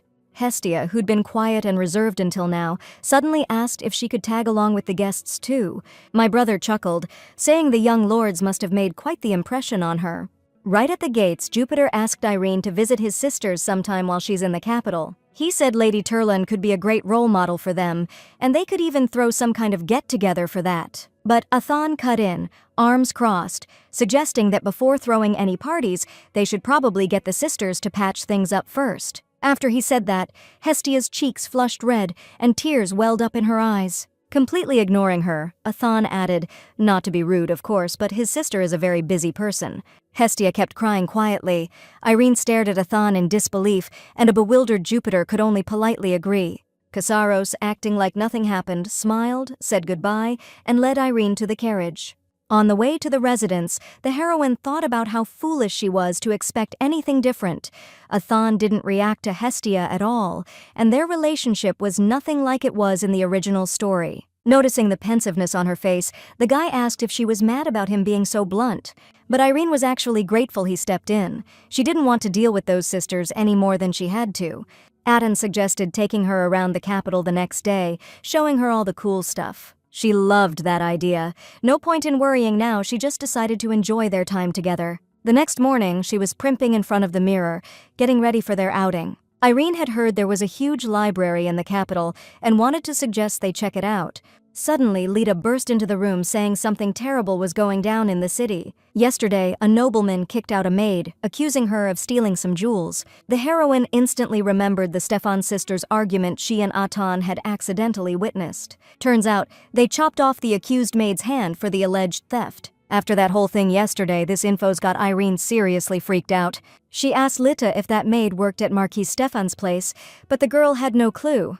Maybe it's just a coincidence and Irene's overthinking it, but she still asked the maid to dig up some details. Soon, she and Athan went for a walk, but the heroine's head was somewhere else entirely. The Stefan family was known for being stand-up people, real-class acts. It was tough for her to believe they'd stoop to something so messed up. Athan snapped her out of it, asking what she was spacing out about, but Irene dodged the question. She, on the other hand, was curious why he was packing heat when they had guards with them. Turns out, Athan just felt safer that way, because there were some unsettling rumors going around the capital. Irene smiled, thinking about how cautious he'd become. Athan could tell by the look on her face she was back to thinking about how cute he was. Trying to change the subject fast, she pointed to the pastry shop and asked if that was the one he'd been talking about. Just then, she spotted Lady Stefan in the crowd, all covered up in a cloak. The girl saw she'd been spotted and started freaking out.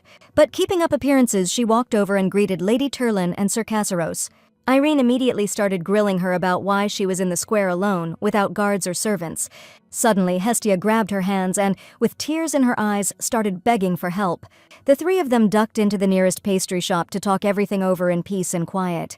Turns out, Hestia had secretly come to this district to meet with a maid who'd been fired yesterday and give her something important. Looks like the rumors were true, but Irene didn't want to just come out and ask her about it. Atan asked, like he didn't believe it, if Hestia really went to the slums alone for this. She said she wanted to pay her maid one last time, since her family was hurting for cash. Casaros thought it was reckless, and didn't know if he should call her naive or just plain brave. Hestia silently lowered her head and tears streamed down her cheeks. Irene touched Atan's shoulder, letting him know he was taking it too far. Then she went to Hestia and, wiping away her tears, apologized that they couldn't sneak her into that dangerous area. Knights and servants, obviously sent to fetch the girl, showed up outside the bakery. The heroine suggested Lady Stefan return to the estate and think about other options. Hestia agreed and apologized for the trouble. A little while later, the girl was already being helped into the carriage that was supposed to take her home. As she saw her off, Irene thought that Hestia, just like in the novel, was unbelievably kind and ready to put herself on the line for a servant. Alone with Atan, she turned to him, asking why he'd been so rude to Lady Stefan. He scoffed, annoyed that she'd ruined their long-awaited outing. Irene was taken aback by his answer at first, staring in surprise at Atan's frustrated face. Then she burst out laughing, explaining it wasn't a big deal, they could hang out any other day. Atan figured their guards were more than enough to watch over Hestia, but Irene couldn't leave a crying girl all by herself. Turns out that's what bugged Atan the most. She always felt too much for other people. Even back when they were kids, Irene ran after him in that blizzard because she was worried sick. Atan looked down, admitting he hated it when she cared about anyone but him. She was stunned he still felt that way. She was hoping something would change after he met with Hestia. But Atan still looked lonely and lost, just like that kid from back then. Irene frowned and told him sternly not to compare himself to others, because to her, he was special. She said he was trying to act like an adult, but then he'd get all whiny, like a little kid. Atan suddenly covered his face with his hands like he was super embarrassed, and she even thought she'd really upset him. But then he took his hands away, smiled, and said if she kept talking like that, he wouldn't be able to hold back. And even though Irene didn't understand what he meant, Atan dodged the question and suggested she just enjoy the time they had left. The heroine agreed, but first demanded he explain what he meant. But just then, a woman's scream distracted them. Hestia's maid was running towards them as fast as she could, wanting to know if they'd seen her mistress. Turns out, while the maid was chatting with the coachman, the girl just vanished. Athan remembered Hestia saying she got lost on the way to the Orlando district, so he figured she might have headed there. The slums were way too dangerous, even in broad daylight, so the maid bolted that way right away. The situation was getting serious, and Irene was racking her brain, trying to figure out what to do. Athan saw the worry on her face, sighed, and said they had to go. She thought he meant their walk, but it turned out he was talking about the Orlando district. He knew that Irene wouldn't be able to relax until they made sure Lady Stefan was okay. Before long, he and some guards were already checking out the local slums. The search hadn't turned up anything yet, so Athan suggested they head deeper into the district. It was gonna get dark soon, which was super risky, and Irene thought it'd be better to wait for the Marcus's servants. Right then, a scream ripped through the air from a nearby alley. They turned to see Lady Hestia cornered by a couple of thugs. Atan told his sister to stay with the guards, grabbed his sword, and headed to help the girl. Irene started to follow, but the knight told her to stay behind him, saying it could get hairy. She shot back that Atan was the one in danger and told him to lend a hand. The guard replied that Mr. Casaros was more than capable. He was already as strong as a seasoned knight in the Duke's order. Irene was about to argue, but she didn't even get a word out. The bandits were already flat on their backs at Atan's feet. He'd taken them down like it was nothing. The heroine, who'd never seen anything like it, couldn't believe what she was seeing. Atan sheathed his sword and stood before Hestia, wondering how many reckless things she could pack into a single day. The girl started apologizing, explaining that the maid Sarah needed the money by today. Irene exclaimed that coming here alone was a seriously bad idea no matter what. But she was blown away by how heartbroken Hestia was and how she risked her life for a simple maid. So our hero promised to help her find Sarah until the rest of the servants showed up. Sadly, Hestia didn't know exactly where in the Orlando area the maid lived. Irene asked her to describe Sarah, but for some reason, the girl couldn't say the exact hair color. Even though everyone was surprised, our hero didn't give up, trying to find out at least Sarah's eye color. Hestia lowered her head, first saying black, and then blue. Athan, clearly annoyed, pointed out that those are totally opposite colors. Irene was stunned. Hestia went to such a dangerous place to return money, but didn't even remember what the person she was worried about looked like. After a long search, Sarah's so-called house was found, but it turned out she'd skipped town with her family last night. The Marquis's guards took Hestia, and Irene and Athan returned to the residence with mixed feelings. Back home, after a hot bath, the heroine pondered what a weird day it had been. Suddenly, she noticed a stack of letters on the table that Lita had obviously brought while they were out. Among the envelopes were invitations from the capital's aristocrats, and Irene realized she wouldn't find peace even here. The heroine also found a letter addressed to Athan among the letters and figured it ended up in the pile by mistake. The guy was super bummed that they'd wasted the whole day looking for that maid. So Irene decided to personally deliver the letter to him and chat for a bit too. The heroine knocked on his door and asked if she could come in. Athan asked her to wait a sec, but Irene didn't hear him and, making sure he wasn't asleep, entered the room. The second she stepped into the doorway, she froze, seeing him shirtless in the middle of the bedroom after his bath. She snapped to it, face burning red, squeezed her eyes shut and bolted, yelling she'd come back later. But Athan wasn't having it. He grabbed her hand quick. Since Irene was clearly there to talk, the guy asked her to hang tight while he threw on a robe. When he got back, she held out a letter, said it ended up in her room by mistake. She told him it was addressed to Athan, but there was no return address. While he was opening the envelope, Irene's heart was still pounding, because even though they'd been together since they were kids, she'd never seen him like that before. Watching Athan read the letter, she suddenly noticed a wicked smirk flash across his face. Irene asked if he knew the sender. The guy laughed and said, "You could say that, and that this person would be paying him a visit real soon." He winked playfully at Irene, who was clearly dying to know who the letter was from. She was curious, of course, but she wasn't going to push him to spill if he didn't want to. He didn't like that response, and suddenly the room felt super tense. Trying to ease the tension, Irene said he was entitled to his privacy, but if it was good news, she was ready to celebrate with him. Still, Athan said that congratulations weren't exactly what he was looking for from her. Completely clueless about what he meant, Irene asked if he wanted her support then. The guy smirked and took a step towards her. Getting real close, he put his hands on Irene's shoulders and told her to drop the act, because she knew exactly what answer he wanted. She froze, not daring to say a word. But Athan suddenly smiled, and saying she must be exhausted from the day, opened the door. He shoved Irene out of the room, telling her to get some rest before tomorrow's debutante ball prep. Athan wished her goodnight and slammed the door right in her face. A few days later, the debutante ball finally kicked off at the palace. The hall was packed with guests, all crowding around Sir Casaros and Lady Tirlon, paying their respects to them and the Duke and Duchess. Ever since she handed Athan that letter, it's like he's been shutting her out. These past few days, he's either been disappearing until late or coming back in the middle of the night, reeking of booze and cigarettes. Whenever Irene asked him what was up, he just brushed it off, saying he was getting some fresh air. She started wondering if she should have asked who the letter was from, 'cause it's been super lonely with him acting so cold. She even started suspecting he was sneaking around with some other lady. Irene was standing there, lost in thought, when some young aristocrat came up and asked her for the first dance. But then, Athan, appeared out of nowhere, scooped her up and said he'd already asked her first. That's when she started wondering how long he'd been standing there, watching her. Athan apologized for just jumping in like that, but Irene laughed it off, saying it was cool, 'cause she was nervous and he calmed her down. The guy winked and promised to disappear if, a real husband material type showed up. She actually flinched, not getting why he'd say something like that.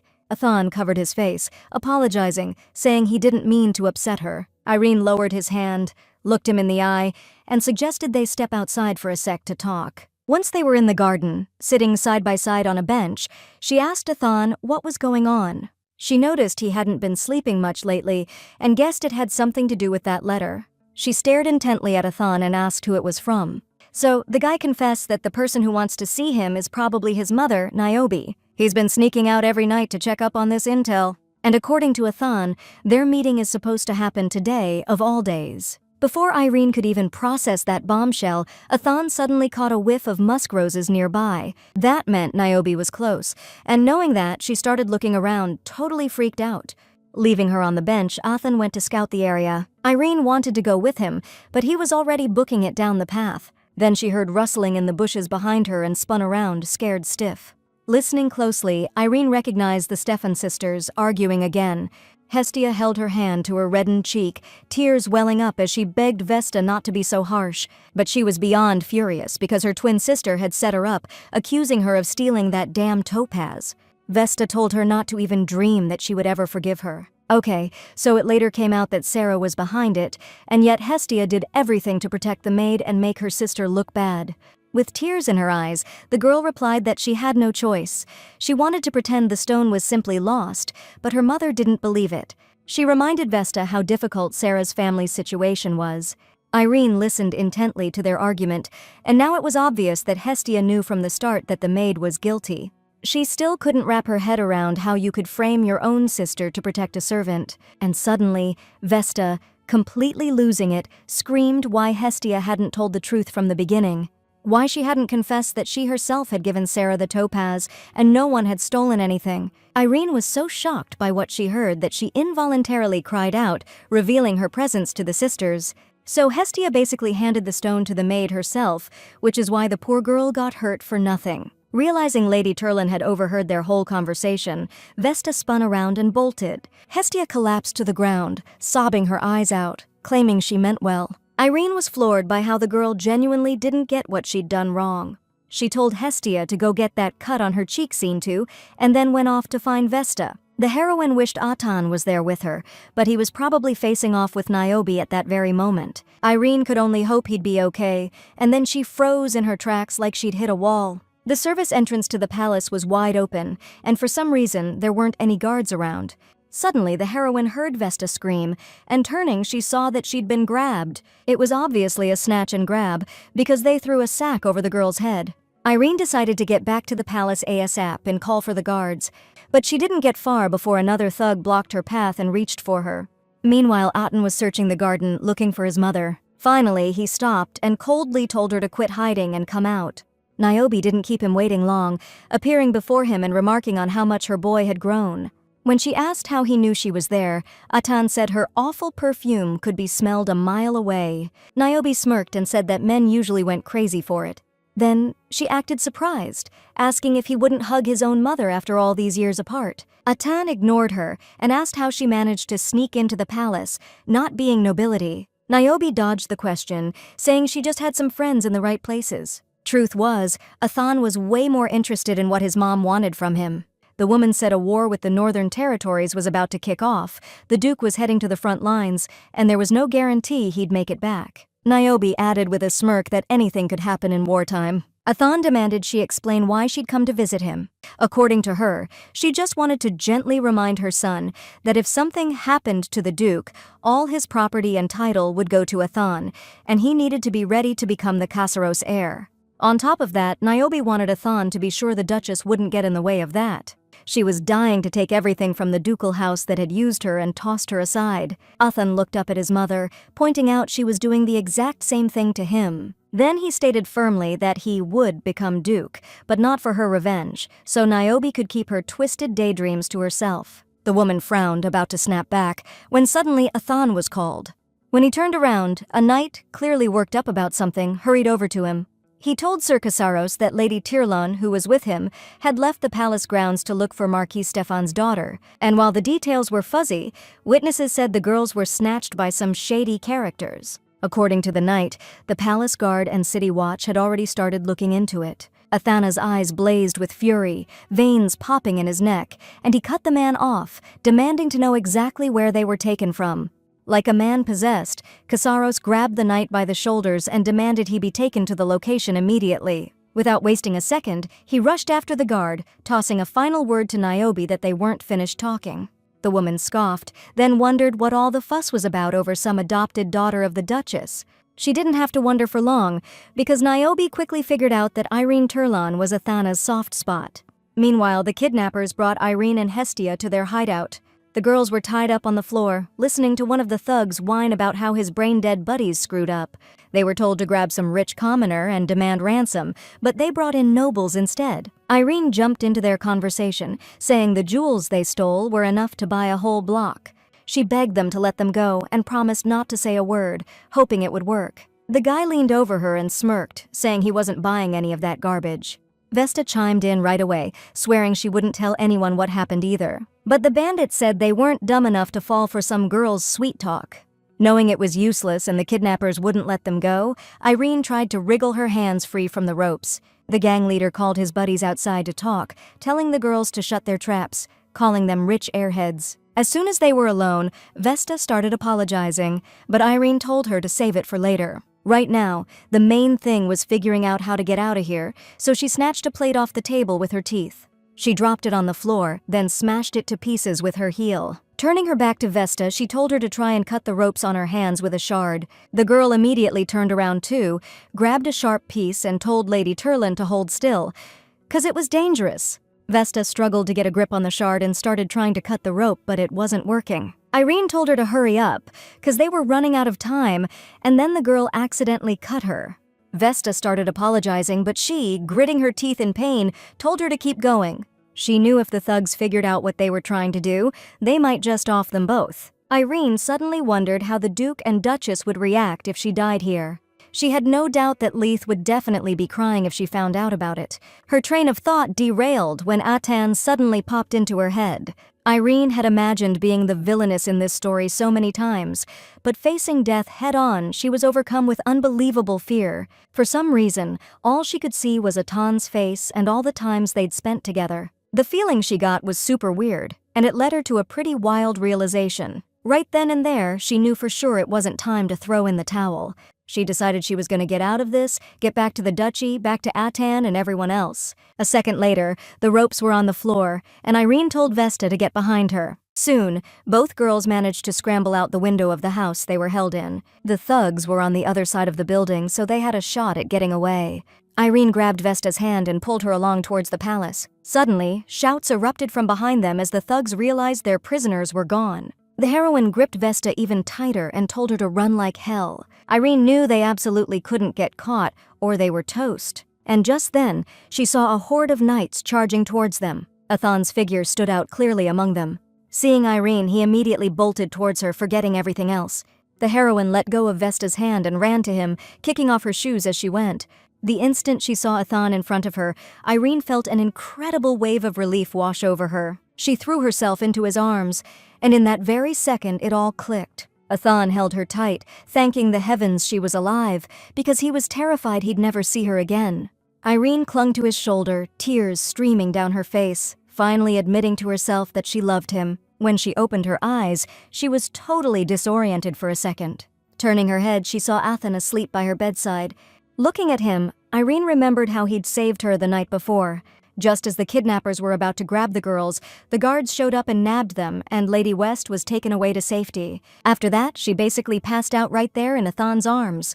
Irene vaguely remembered him holding her in the carriage the whole way back, his voice quietly whispering reassurances, and his hands trembling. Athan kept saying everything was okay now, holding her tight like he was afraid to lose her.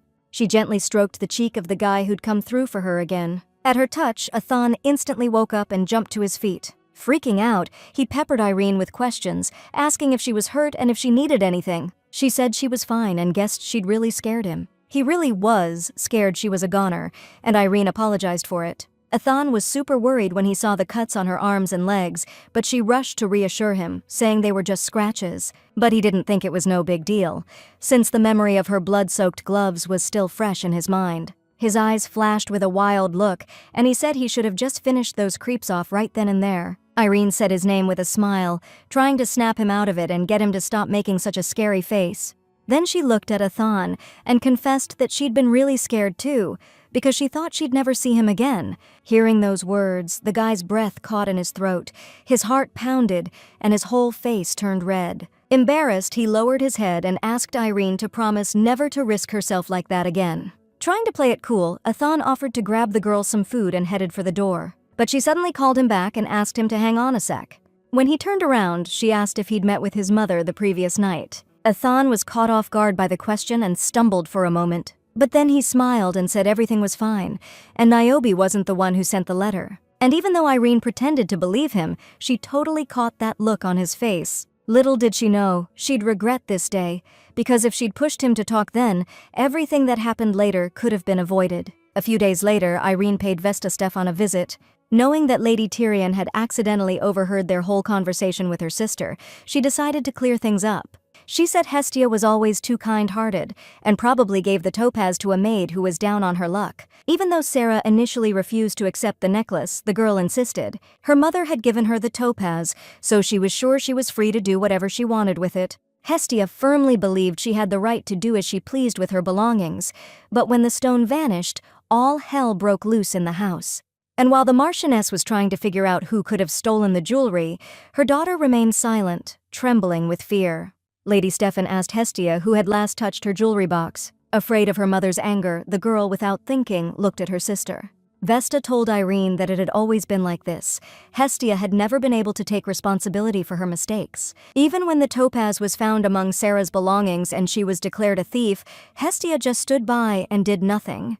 And even though Vesta was disgusted by this girl's behavior, she was still her sister, so she went to Lady Turlin with a request. She asked her to keep it all a secret, so that the upper class wouldn't start gossiping, and she gave her her word. The more Irene learned about the novel's main character, the less she understood her, 'cause the girl definitely had a dark side. But one thing she knew for sure, she didn't want Athen anywhere near Hestia. After their guest left, Irene stepped out into the hallway and ran into Athan. He was happy to see his little sis, but worried her injuries weren't healed yet, and she shouldn't be walking around too much. The guy squatted down and offered to give Irene a piggyback ride so her legs wouldn't ache. Right then and there, our girl realized she didn't want to ignore his feelings anymore. First, she gently touched Athan's shoulder, then suddenly jumped onto his back and burst out laughing. The dude was so taken aback by her move, he was flustered at first, figuring she'd refused to be polite, then he asked what was up with her today. Perched on his back, Irene confessed that she needed to tell him something important when they got back to the duchy.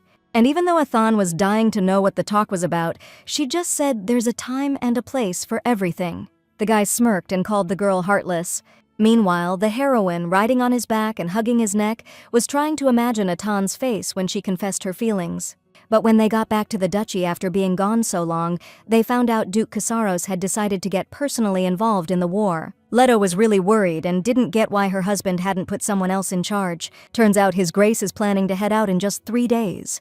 When Irene asked if there was anything she could do to help, the Duchess asked her to help put together a list of supplies. Atan was standing a little ways off, frowning and lost in his own thoughts. He couldn't shake Niobe's words that the Duke might not come back from the war alive. The guy was trying to figure out what that darn witch was up to, because those words definitely weren't just a random comment. But the day before he was supposed to leave, when everything was ready, disaster struck out of nowhere. The Duke suddenly took a turn, got dizzy, fell off his horse and broke his leg. Nevertheless, after pulling himself together, Casaros declared he was still going on campaign. Leto wouldn't hear of it, not understanding who in their right mind would go to war in that condition. The Duke claimed he wouldn't be fighting but could command from the camp. His wife kept insisting it was still a battlefield, and she couldn't imagine what would happen to the Duke's house if his injury got worse or something truly awful happened. So, if someone from the Casaros family absolutely had to go, Leto suggested the heir should do it. The Duke flared up in outrage because Athan, in his opinion, was still too young. Nevertheless, the Duchess reminded His Grace that he himself had already made a name for himself on the battlefield at that age. Unexpectedly for everyone present, Athan interrupted their argument, declaring that he would go to war. He was almost 16, and according to imperial law, his age allowed for service during wartime. Even though the Duke tried to argue, his son reminded him that he'd taught him to act in a way that befits the Casaros family. Atan's face was dead serious, and he stated firmly that he wanted to fulfill his duty, just like his father. After those words, even the Duke, who had intended to refuse him, was speechless for a moment, because for the first time in years, Atan had called him Father, not Your Grace. It was getting late, and Irene was sitting in her study, writing something intently. Atan entered so quietly that he startled her with his sudden appearance. Noticing an encyclopedia of herbalism on the desk, the guy asked what exactly she was working on. The doctors said the Duke lost consciousness because of a poisonous plant, but no matter how hard they searched, they couldn't find anything like that on the estate, and she couldn't just sit around doing nothing. Even though Atan understood her worry, he still reminded her that he was going off to war. The guy leaned over her and asked if she had anything she wanted to say to him before he left. Irene got up from her chair, walked over to him, and cupped his hand in hers. Looking embarrassed, she sadly admitted she still couldn't believe he was going off to war. Atan smiled and asked if she was worried about him, and she confirmed it because he could get hurt, or even worse. The guy told her not to worry and promised he'd definitely be back, as long as she waited for him. Then, gently touching Irene's cheek, Atan added that when he got back, she'd tell him what she was planning to. However, the very next day, after a lot of thinking, she decided to confess to Atan before he left anyway. Irene headed to his room while he was at a meeting prepping for the war campaign. Leaving now, it was unknown when they'd see each other again, so she decided to leave a letter and a gift for his 16th birthday. Just imagining herself saying it out loud made the words catch in her throat, so she decided to put her feelings for Atan down on paper. The girl opened the desk drawer to hide the gift and letter where no one would find them. She shoved it way in the back and suddenly discovered some weird herb. Just a moment passed, and Irene realized with horror exactly what plant she was holding. At the same time, Athan's voice came from behind the girl, leaning right next to her ear, asking what she was doing there. The heroine jumped, turned around, and looked at the guy in terror, who immediately apologized for scaring her. He had already noticed the neatly tied box and realized it was a birthday present for him. Athan hugged Irene, regretting that he hadn't come in a little earlier to accept the gift properly. The heroine looked him in the eye, held out her hand, clutching the herb, and asked what Nioxa was doing in his desk. The guy pretended not to see anything unusual in the ordinary medicinal herb, but Irene knew that this herb was used to brew an antidote to another, far more dangerous plant. Even a tiny bit of that plant's poison can paralyze your muscles, and in the worst case, it'll kill you. The heroine demanded Athan explain why the antidote was in his drawer, and if he actually poisoned the Duke. The guy started swearing he had no other choice, and he'd thought it all through 1,000,000 times.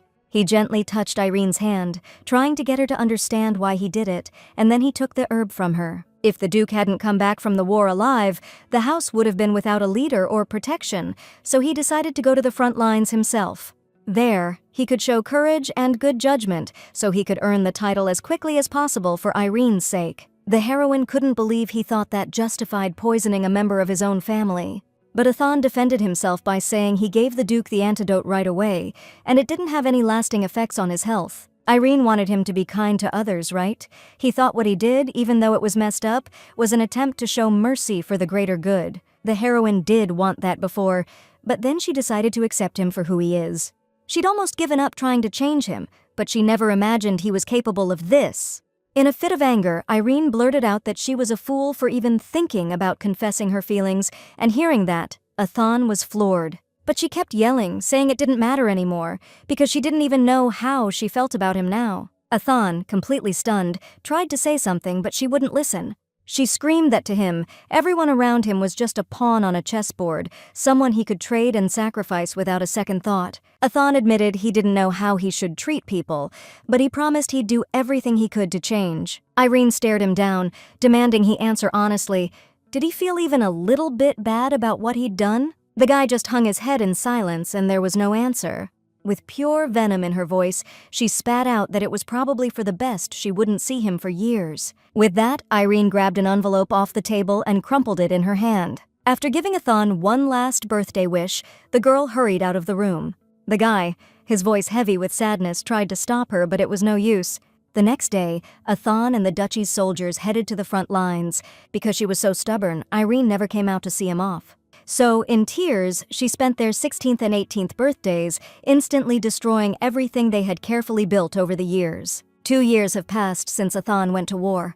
Lita brought the lady some letters that the postman had just delivered. The girl quickly glanced at the envelopes and tossed them onto the table without a care. The newspapers reported that a victorious battle led by Duke Casaros's heir had ended the war. Lita was shocked that the master, who brought peace and glory to their homeland, hadn't even written a line to say he'd be home soon. Irene just smirked and said she wasn't exactly holding her breath for a letter from him, but every time she spotted a messenger from the window, her heart would clench with anxiety. What the heroine didn't know was that letters were coming from Athan all along. But for a few gold coins, the mailman handed them over to the Duchess's personal maid and swore to keep quiet. The maid, in turn, gave the letters to Leto so they never reached their intended recipient. The Duchess was amazed that even though he never got a single reply, this kid kept writing letters, non-stop. Truth was, since the war started, Athan had been writing regularly, hoping to hear how Irene was doing and telling her what was going on with him. At first, everyone said the war would be over soon, but as time went on, it became less and less clear when that would actually happen. The longer it dragged on, the fewer supplies they had, and Athan heard that even noble houses were feeling the pinch because of the war expenses. All he could do was hope it hadn't affected Irene, and he was constantly thinking about her, worried sick that she'd come to harm. Even though she never replied, Athan still believed she read his letters, because that's just the kind of person she was. Little did he know, those letters about how much he missed Irene weren't being read by her at all, but by the Duchess. The woman was furious at how Athan, whenever he wanted something, would immediately start playing the helpless card, just like his mother. She gave her assistant strict orders to make sure Irene never got her hands on another one of those letters. Suddenly, among the other mail, Leto noticed an envelope sealed with the Mayatan County crest. Crisis or no crisis, the imperial court was still throwing a New Year's festival. Once again, the heroine had to head to the capital as a representative of the Casaros family. It had been 2 years since the debutante ball, and back then, she'd traveled this road with Athan. He was there with her then, and it gave her strength. But now, with the number of casualties climbing every day, Irene could only wonder if Athan was even okay. As the carriage rolled to a stop, our girl started to climb out, head down, totally missing that someone was already waiting for her. Dylan Mayatan greeted Lady Turlin with a smile, offering his hand to help her down. She hoped she hadn't kept him waiting, but he said a lady as lovely as her was worth waiting an eternity for. Dylan, heir to the Mayatan earldom, was introduced to Irene by the Duchess as her partner for the ball. Near the palace entrance, our girl spotted Lady Vesta, who waved excitedly the second she saw her, saying how much she'd missed her. Approaching her, Irene noticed how much the girl had grown. Behind Vesta stood Hestia, looking pretty shy, and also noticeably more beautiful now that she was 16. Looking flustered, the girl asked Lady Turlin how Master Athan Casaros was doing. Our girl admitted she had no idea, since they hadn't seen each other since he left for the war. Hestia confessed she'd been hoping Irene was at least writing to him. Realizing her hunch was right, that this girl's been crushing on Athan since day one, she told her to just write him herself if she's so worried. Turns out Hestia had written him a bunch of times, but he never replied, not once. Irene chimed in, saying Sir Casaros is probably having a hard time finding the time, what with the war and all. She suddenly realized that hearing Hestia wrote to Athan, for some reason it made her heart skip a beat. Dylan apologized for interrupting the girls' chat, but said it was time to head into the hall, and Irene hurried over to him. Even though she'd given up on Athan, the thought of him being with Hestia just rubbed her the wrong way. The Emperor raised his glass, welcoming the guests and declaring the New Year's festival officially open. With everyone's glasses raised high, His Majesty announced he had some amazing news for everyone. A man who has led the Empire to victory in wartime and time again has arrived in the capital. Whispers broke out in the crowd, everyone trying to figure out if he was talking about that hero. And wouldn't you know it, he made his grand entrance, the heir to the Casaros dukedom. The heroine couldn't believe her eyes, watching Athan descend the staircase. People around were whispering about his victories, saying the guy just radiated power and intensity. Dylan turned to Irene, wanting to know if she knew the heir was back in town. But she was just standing there, clutching her chest, staring straight ahead, totally zoned out. She didn't get why Athan was here. After their breakup, he hadn't even sent a text. She wasn't ready for this, and had no idea how she was supposed to look him in the eye now. Before Irene could even collect herself, Athan was already right in front of her. He smiled, mentioned it had been a while, and asked how she was doing. The heroine just stared at Athan, who'd gotten so much taller in the last 2 years, his face and eyes all grown up. But those golden eyes, the way he looked at her, that hadn't changed. Out of nowhere, Dylan announced it was an honor to meet the Empire's hero, but the first dance was starting, so he asked Athan for permission to borrow his sister for a bit. Casaros just smiled and gave him the go-ahead, as long as Irene was okay with it. The heroine was shocked at how calmly he agreed, considering how he used to fly off the handle at the drop of a hat. During the first dance with Dylan, Irene couldn't take her eyes off Athan. He was the center of attention. Even Princess Sebeth was making eyes at him. The heroine had never seen Athan so charming and smooth before. Dylan snapped her out of her thoughts, pointing out that the ducal couple must be relieved to have such a dependable heir. Not wanting to waste any time, Mayatan suddenly declared that now they had time to think about their future, specifically getting engaged. Irene was flustered, but then replied that she needed to talk everything over with the Duchess first. Dylan figured as much, so he already asked her for advice, but Lady Leto said he should hear Lady Turlin's opinion. The girl was flustered, not knowing how to respond. Just then, the sound of shattering glass echoed through the hall, grabbing everyone's attention. They said Prince Riadon bumped Lord Casaros with his shoulder, and he dropped his glass. Hearing that a fight might break out between them, Irene glanced at Atan with concern. The princess was outraged by Riadon's behavior, and he was desperately trying to justify himself, claiming it was a misunderstanding, and he only slightly brushed him. The guests started whispering that he did it on purpose, out of jealousy. Atan facepalmed, regretting that he'd ruined the atmosphere at the festival. Then Casaros confessed that actually, his shoulder, which he'd injured recently, hadn't fully healed yet. The princess anxiously asked if he was all right, and Atan just asked for a place where he could rest for a bit. Sebeth wanted to keep him company, but he refused, feeling like he shouldn't be a burden to her anymore. Besides, according to Athan, his sister was nearby and could escort him. The heroes followed the servant out of the hall, having been told to be led to the lounge. On the way, Irene wondered how Athan could have kept such a serious incident like getting injured from her. Suddenly, Hestia ran up to them, anxiously asking if Lord Casaros was all right. Irene glanced at Athan from under her brow, figuring he'd be blown away seeing Lady Stefan, all grown up and gorgeous. But to her surprise, he didn't even recognize the girl. Both Irene and Hestia were stunned, but Athan apologized, explaining that a lot of time had passed, and he just didn't remember her. Lady Stefan figured she might have changed a lot and reminded him of her name. Then, looking down shyly, she confessed that she used to write him letters sometimes. Athan put on a thoughtful face, then remembered he was talking to Marquis Stefan's daughter. He said he hadn't been able to reply to Hestia, but her letters had been a real comfort, and he was grateful. Delighted, the girl suggested that Lord Casaros have a little chat, but he turned her down, saying his shoulder was killing him and he wasn't feeling too hot. Hestia started to offer her help, but Athan didn't even let her finish, saying he had a sister who could see him back. Putting his arm around Irene, he walked her further down the hall, leaving the girl standing there, totally bewildered. A servant showed the guests into the room, then stood outside the door in case they needed anything. Athan plopped down in a chair, happy that they were finally alone. He took Irene's hand, held it to his face, and started going on about how much he'd wanted to see her. The heroine listened to Athan in silence, thinking what a smooth talker he was, considering he hadn't sent her a single letter. Since Irene kept quiet, he figured she was still pissed at him.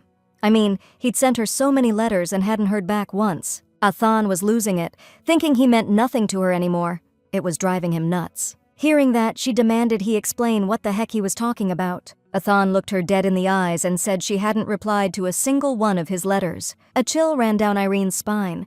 Up until now, she thought he hadn't written to her at all. Finally, it clicked for the guy.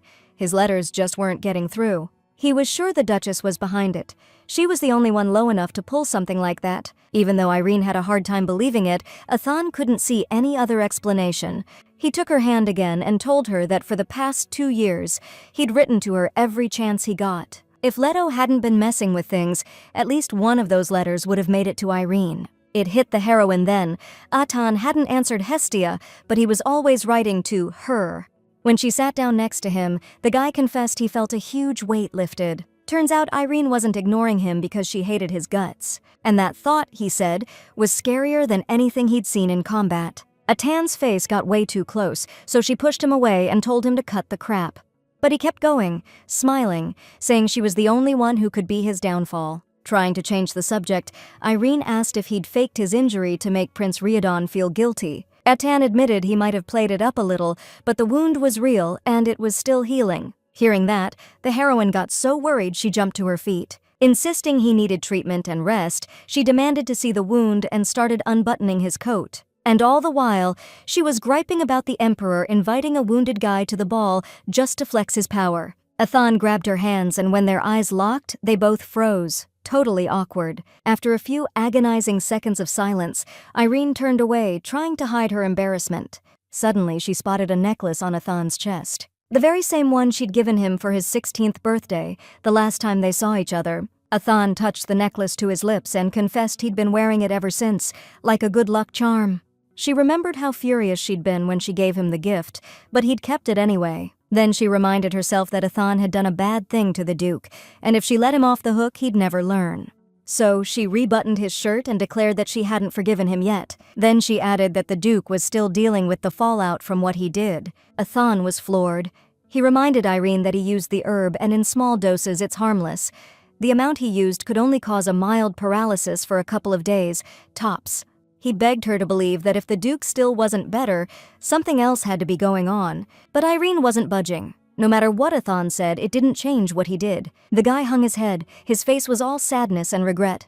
The heroine squeezed her eyes shut, mentally telling herself not to fall for those puppy dog eyes, and suggested they drop the subject for now. After the ball, they headed to the Duke's mansion in the capital. Athan crashed on the couch, and Irene was really worried about it, thinking the heir shouldn't be sleeping in a place like that. But the guy told her not to sweat it, since he showed up unannounced. Then they tried to start a fire, but the chimney was all clogged up, so they had to ditch the whole idea. And the room too. Irene was already regretting that they didn't take His Majesty up on his offer to stay at the palace. But Athan said crashing at that unfriendly dude's place wasn't the best plan. And even though Irene tried to hold it in at first, she finally lost it and burst out laughing. She told him to watch his mouth, and he shot back that she was just bad-mouthing His Majesty herself not long ago.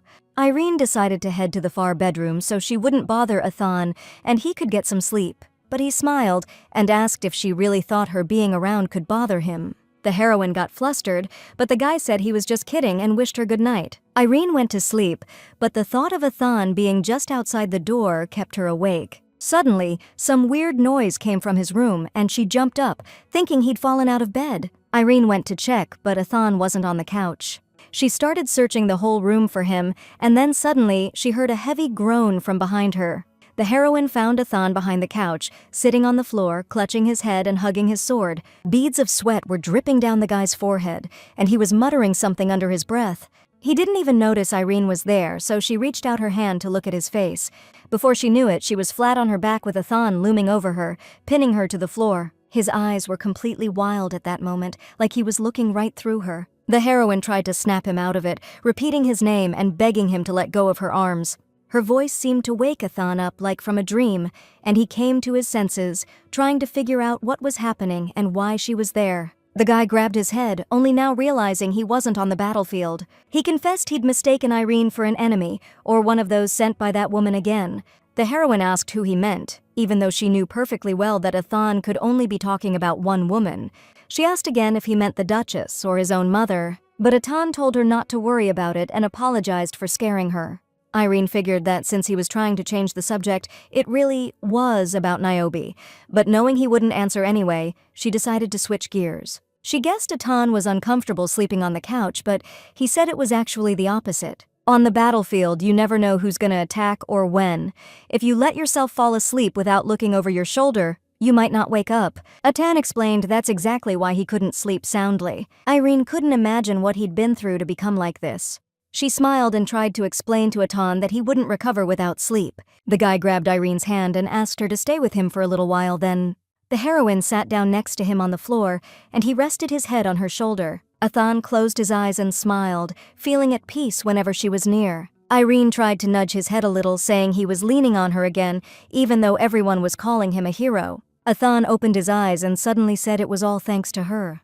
She hated it when he disregarded others, so he made sure there was no looting or killing in the conquered territories.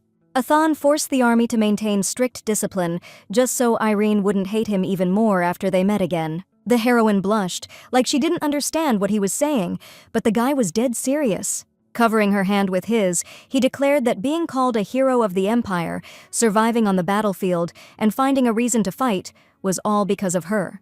When Athan confessed that he wanted her to live in peace, tears welled up in Irene's eyes. That kid who had to leave because the girl he loved turned away and kicked him out, went through the war, got wounded, and became a man. And she, like a child, stubbornly refused to write him, even though deep down she knew he was waiting. Athan laid his head in Irene's lap and begged her never to leave again. She smiled and told him to sleep soundly, promising to stay by his side, but inside her heart was breaking. The heroine woke up in bed, confused about when she'd gotten back to the bedroom, since she and Athan had been sitting on the floor. Suddenly, memories of him carefully lifting her into his arms began to slowly surface. He laid her on the bed, covered her with a blanket, leaned down to her lips, and whispered that his heart belonged to her forever. Irene jumped up in a panic, not knowing where the dream ended and reality began.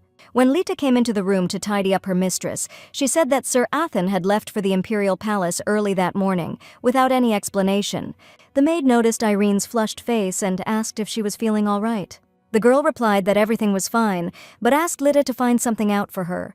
Learning that someone had been intercepting letters addressed to Irene all this time, Lita promised to arrange for everything from the master to be delivered directly to her from now on. But the heroine was also worried about something else, about what had been happening in the duchy lately. She had a feeling the Duchess was troubled, since she'd even been discussing a marriage with the Mayaton County family without even talking to her about it. Irene pointed out that it might sound like a good match, and at that moment, looking up at Lita, she suddenly stopped talking.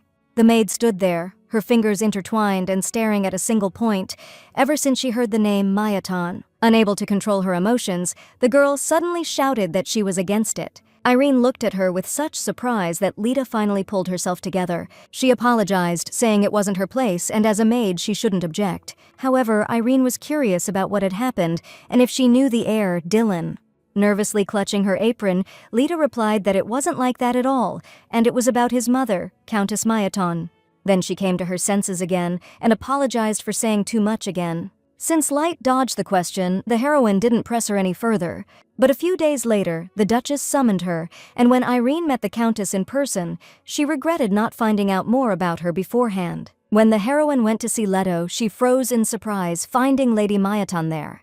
She immediately smirked and called the girl out for not knowing how to greet her elders. Irene apologized and introduced herself to the Countess properly.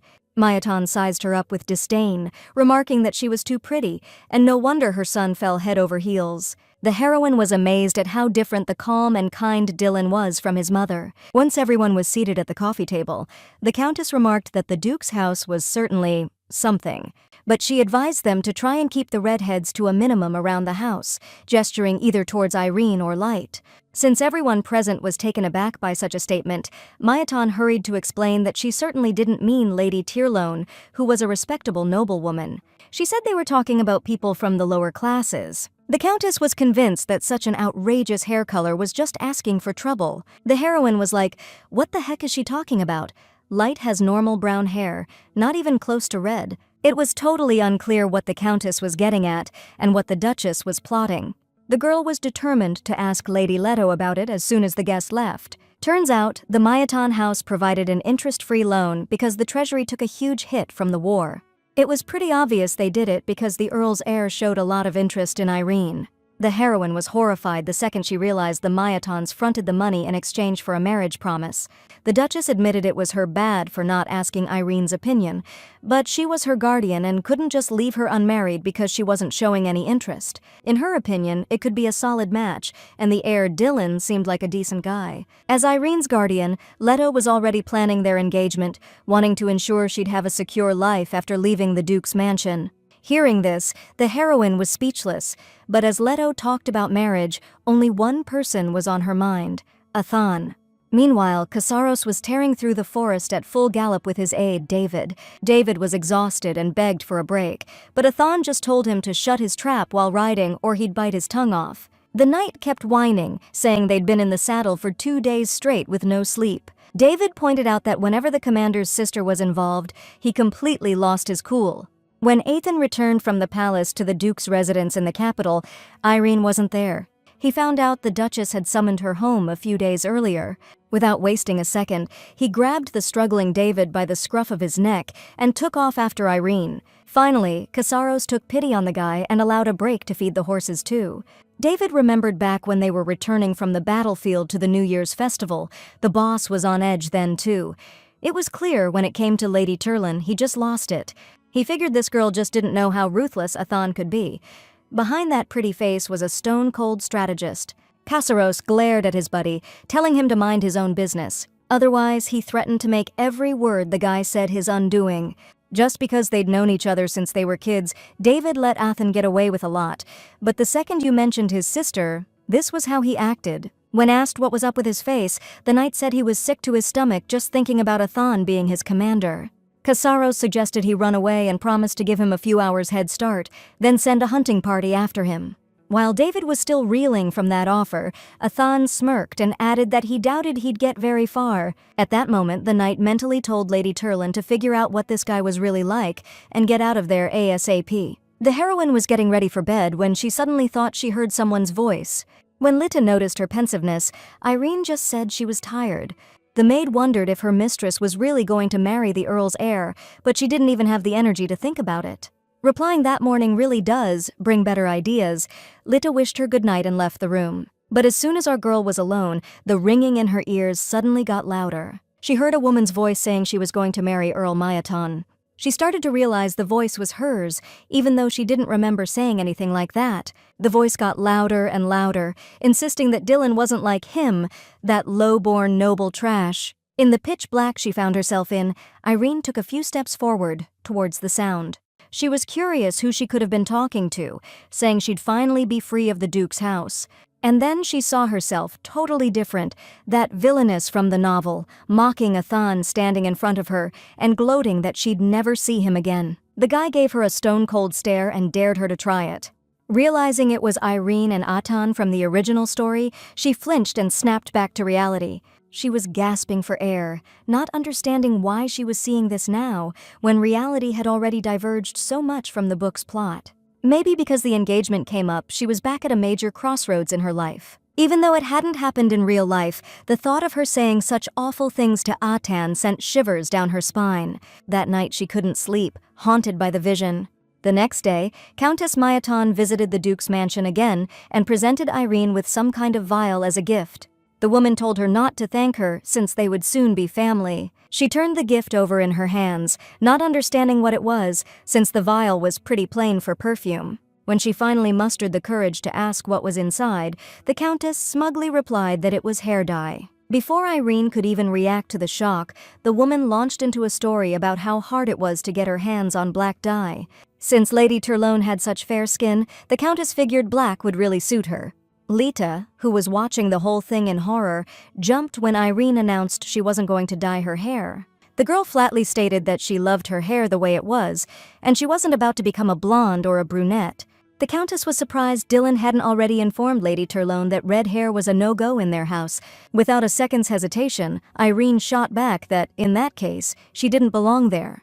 Madame Mayaton remarked that the girl actually dared to talk back to her elders. Getting to her feet, the Countess asked if Lady Turlone knew why she'd even agreed to consider a guest from the Duke's house as a worthy bride. The woman touched Irene's chin, saying she didn't like young ladies who acted all high and mighty just because of their family's power. She said she'd hoped Lady Turlone would understand the situation and listen to her elders, but alas, she was wrong. Before our girl could even figure out what was happening, the Countess ordered her seized. Her maids were on Lita in a flash, pinning the poor, scared girl to the floor. Irene jumped in to help, but they grabbed her too, just as quick. The Countess announced that they'd handle Lady Tyrion's upbringing once she was part of the family, but the punishment for her recent sass? That was going to fall on her personal maid. Irene yelled that the Countess had no right, and the Duchess wouldn't stay quiet once she knew. But Mayaton was sure she would, since Leto herself had given her the go-ahead to decide this girl's fate. With that, she popped open a vial and dumped the dye all over Lita's head as she trembled. The Countess declared she had a personal score to settle with this little brat. Because this red-headed hussy, according to her, was the daughter of a maid who, even though she had a husband, had seduced the Count. Mayaton grabbed Lita by the hair, demanding to know right then and there if her mother was still alive. Tears streamed down the girl's face, the words choked in her throat, and the Countess kicked her in the gut as hard as she could. She was fuming like, did this little nobody really think she wouldn't notice her? Not willing to take it anymore, the heroine tried to break free and demanded she stop. The Countess smirked at Irene, thinking it was pretty bold to raise her voice for some maid. Suddenly, heavy footsteps echoed through the room. And the next thing you know, Atan's voice boomed out, asking the Countess how she dared lay a hand on his precious sister. Lady Mayaton just smirked, noting that the Casaros heir had arrived. Atan gripped the hilt of his sword, asking her what she was doing here. Then he ordered the servant to release his sister's arm immediately, threatening she'd lose her own if she didn't. Casaros's face was so intense that the woman immediately let go of Irene, screaming for the Countess to help. But Mayaton feigned outrage, acting like this commoner had no right to hold Lady Turlone. Then, Out of nowhere, she said she was ashamed to even think this she-devil was her servant and told Atan to take her out. Without a second thought, Kassaros raised his sword above the woman. Iron jumped between them, demanding Atan stop this right now. Sheathing his sword, the guy told her not to jump out like that because it's super dangerous. The heroine went over to Light, who was crying on the floor, to make sure she was okay. Then Irene announced there was no point in hesitating anymore, and she was calling off the engagement with the Countess's son. Mayatan was floored, and the heroine coldly added that there was no way she could be related to someone like her. With that, she asked to be excused and left the room. As she left, the Countess hissed that it was outrageous, and if not for the Duchess, Irene would be out on the street. Once they were in the courtyard, Atan asked if Dylan had proposed, and she explained the invitation came through the Duchess. The heroine pictured how furious Leto would be, but hoped she'd understand once she explained the Countess's behavior. Atan interrupted her thoughts, asking if she had any doubts about accepting the proposal or not. Feeling like she was being interrogated, Irene replied that she obviously needed to consider it. Hearing that, Atan suddenly blew up. So if it wasn't for the Countess, Irene would have said yes to a guy she barely knows? She tried to explain that she just needed time to think, and didn't understand why he was immediately getting angry. Just then, that familiar ringing in her ears deafened her again, and she grabbed her head. The original Irene told Atan that no one would ever accept him as head of the family. He promised her he'd be watching when she finally hit her stride, once he was Duke. The girl just smirked and said she'd be married to Dylan and gone from this place by then, so it wouldn't matter to her. Atan grabbed her hand and snapped that she wasn't going anywhere, and she wouldn't get what she wanted. She was gasping, not understanding why her ears were ringing with so many sharp, cutting words. It was mind-blowing how much they hated each other in the original story. Atan cupped her face in his hands, looked her in the eyes, and asked, worried, what was wrong. The guy started apologizing, thinking he'd gone way too far. Resting his head on her shoulder, he begged her forgiveness for acting like that after being apart for days. Irene was incredibly happy that they had a totally different relationship in real life, and she told him she was okay. Just then, Atan seemed to sense something and turned around, and she looked in the same direction he was staring. The Duchess was glaring at them from the second-floor window, arms crossed like she was about to explode. Irene stood up, flashed a smile, and apologized to Atan, saying she had to sort something out with the Duchess. But the guy suddenly jumped up after her, grabbed her hand, and suggested they go together. Atan wasn't about to let that woman mess with Irene's future again, doing whatever she pleased. The girl gave him a gentle smile and asked him to trust her, because this was her life. Atan turned away and mumbled that he still didn't have the right to interfere in his sister's affairs. In response to her surprised look, he smiled and told her not to worry about it. Irene suggested he go and meet the Duke in the meantime, since they hadn't seen each other yet because of her. They headed towards the estate, but the heroine suddenly stopped in her tracks. Looking a little embarrassed, she asked if she could ask Atan something, even though she warned him it might sound a little blunt. Trying to avoid eye contact, Irene asked him about that night in the living room of the capital residence when she woke up in bed the next morning. Atan replied that it was he who had carried her to the bedroom. Now the heroine had no doubt that that memory was not a dream, but reality. Noticing that she had fallen into thought, Atan asked if there was some kind of problem. The girl hurriedly began to assure him that everything was fine, blushing more and more as she did so. After all, she couldn't ask Atan directly whether he had kissed her back then, or if she had imagined it. But then the boy himself suddenly asked if she was talking about a kiss. The heroine flushed and began to say that he shouldn't do that, since Athan was still underage. The boy laughed, asked if it was really a problem just because he hadn't reached adulthood yet, and winked at her. Then Athan reminded her that there was very little time left until his birthday, and that one could say he was already an adult. But he got a kick out of knowing Irene wasn't mad about something else. The girl stood there flustered, not knowing what to say, and Athan told her to go to the Duchess, who was probably already waiting for her. On the way, the heroine kept replaying that evening in her head. Athan tucked her into the soft bed, and when she turned over, she felt the warm touch of lips, and it felt really good. Suddenly, Irene vividly remembered another moment, and her face burned with shame. When Athan got close, she wrapped her arms around his neck, pulled herself closer, and they kissed. The heroine took a deep breath, because she needed to pull herself together to meet with the Duchess. When she entered the room, Leto was sitting with an angry frown. She demanded an explanation for unilaterally breaking off the engagement, because it was so unlike Irene. The girl was just about to tell her about the Countess's actions, but the Duchess interrupted her, figuring she never really wanted to marry Dylan anyway, even if he was a good match. But when Irene asked Leto if she wasn't bothered by the insult directed at her, the woman lost it. The heroine went silent, realizing she'd just acted like a total kid. And suddenly the Duchess turned to her, looked her straight in the eye, and asked if she'd done it for Athan. Irene had always been level-headed, and Leto no longer doubted that the girl was deliberately dragging her feet on the marriage. The Duchess accused Athan, saying that stupid kid had put her up to making that decision. The heroine rushed to insist that wasn't the case at all, but Leto didn't let her get a word in edgewise. According to her, she couldn't help but be angry when Irene insulted not only herself, but the entire ducal family. Nervously bunching the skirt in her hands, the girl tried to explain that that wasn't what she meant at all.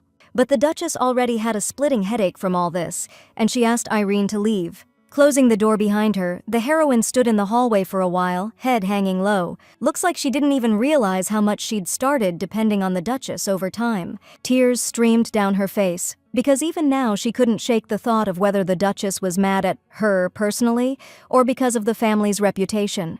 When Irene asked Leto about the insult, she didn't see the point in asking a question she already knew the answer to. The Duchess was sure that kid was behind it all, and if they could just strip him of his inheritance and grab Niobe, they could figure out what they were plotting together. Otherwise, there was no way Leto could explain His Excellency's fall from the horse. Meanwhile, Athan went to see the Duke, who asked him how he was doing and how things were on the front lines. The guy figured they'd be announcing the end of the war soon, and maybe that's why the Emperor had called him in. Saying things were the same as always, Athan asked his father how he was feeling. The Duke lowered his head and admitted he was feeling anxious, since it's hard to relax when your son's at war. Athan sighed heavily, not understanding why everyone still treated him like a kid, even though he was a grown man. He suddenly noticed a cane next to his father's bed, and his father, seeing this, told him not to worry. The Duke admitted he was limping a bit, saying his muscles seemed tired from the strain, but he figured it would pass soon. Even though Irene doubted it, it was obvious to Athan that these weren't traces of Petia. He hadn't used that much poison, and it looked like someone was deliberately hindering the Duke's recovery. The guy's mind flashed back to the events that happened a year ago at the Imperial Army camp. When Athan got back to the tent, David told him a letter had arrived addressed to him. A flicker of hope sparked in the commander's eyes, hoping his sister had finally replied. But after quickly checking the envelope, Athan didn't see a sender's name on it. As he opened the letter, a sharp smell of musk rose hit him. Niobe wrote to her beloved son that his decision to go to war wouldn't help at all. She said even if the Duke's family hides in their castle, they won't escape her control. She's dealing with the Duke herself and told her son not to do anything stupid and get himself killed. Niobe finished by threatening to take away what Athan values most if he dares interfere with her plans again. That girl the Duchess is carefully raising like a prize-winning rose, Irene Turlone. Athan bit his lip, furious at his mother for daring to threaten him. He wasn't going to forgive her if she so much as laid a finger on Irene. After leaving Leto Casaros, the heroine ran into her personal maid on the way out. The girl noticed the first aid kit in her hands and asked how the Duke was feeling, guessing he wasn't doing well. The maid replied that it was just herbs to help him sleep. His lordship hasn't been able to sleep without them lately. Irene was surprised that this particular maid was the one handling it. Turns out, after the incident 2 years ago, all the Duke's maids were replaced, and Leto ordered her own maids to take care of him. Hearing that the Duchess is giving her husband sleeping pills, a terrifying thought crossed the heroine's mind. Irene was secretly checking Lord Casaros's room and belongings, trying to figure out why his recovery was so slow. She checked his pens and the things he used every day, suspecting someone had tainted them with poison. Light always stood guard during this and would warn her if anyone was coming that way. But no trace of poison was found on any of the items. Now the heroine suddenly realized it could be an airborne toxin and was trying to figure out why the Duchess would do that. Maybe she wanted to slow down the Duke's recovery so he couldn't go to war instead of Athan. But it was just a guess, and Irene had no proof.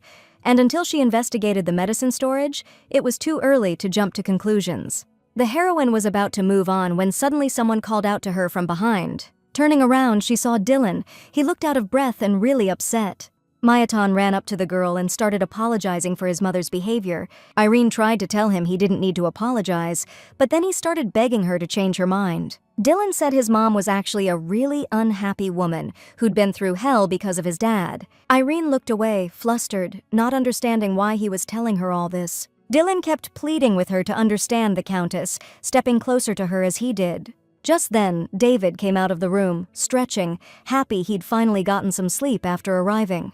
He saw Mayatan asking Lady Turlin to reconsider her decision about their marriage. She apologized but stuck to her guns, and you could tell how awkward it made her feel. David decided to jump in right away, walked over to Irene, and apologized for making her wait so long. In response to her surprise, the guy winked and smiled at her without Dylan noticing. Irene apologized to Mayatan and said she had to go, since she had a meeting scheduled with Sir Bowen. Dylan couldn't hide his shock seeing David, who'd just rolled out of bed, actually trying to go out looking like that. But Irene grabbed the knight's arm, told the Earl to take care, and hurried off. Once outside, they hopped into the carriage, and she thanked David for his help. But the guy was sure that if he'd pretended not to notice Irene in trouble, Athan would have ripped him to shreds. Suddenly, she remembered Heather and wondered how she was doing. After that whole mixed-up ballroom incident, she got married in a real rush. But when Irene asked David about her, he said Pierre was a total jerk, and already told Heather he wanted a divorce. Then, before anything was official, he bailed back to his family estate. She was seriously ticked off by such an irresponsible move. David just said everything was cool, because Athan was already plenty mad at Pierre for him. The guy flashed back to his brother-in-law trying to weasel his way out, claiming he never even wanted to marry Heather in the first place. Athan told him to cut the excuses, since Pierre was the one who chased after her, drawn in by the Bowen family's wealth. Servin didn't argue that point, but it turned out the rumors were way overblown, and besides he actually had his eye on someone else. Hearing that, Athan's eyes went red. He grabbed Pierre by the collar and told the lowlife to never even speak that name again. Of course, David didn't tell Irene all that, just said that thanks to Athan, his former brother-in-law was no longer a problem. The heroine asked with concern how Lady Heather was doing now. According to David, his sister was a changed woman after everything that happened. She didn't leave her room for days, then declared she wouldn't let anyone control her anymore and would become a strong person who makes her own choices. And now the responsibility of the family fell on Heather's shoulders, since their father was getting weaker every day, and her brother was away from home for a long time because of the war. Irene was glad to hear that the girl wasn't as timid and helpless as she used to be. David said Casaros helped them a lot, and thanks to him, he and his sister could finally look ahead. Since Athan came up again, she decided to ask the knight what he was like in war. David said he was merciless towards enemies, almost monstrous, but with prisoners, on the contrary, noble, like a saint. And before every battle, Athan performed some ritual, touching a necklace with his lips, then whispering a name, like he was praying. He'd say the name Irene, then give the order to advance, to victory, like that name was some kind of protective charm for him. Realizing what he'd said, David asked her not to tell the commander about this, because he didn't know how he might react.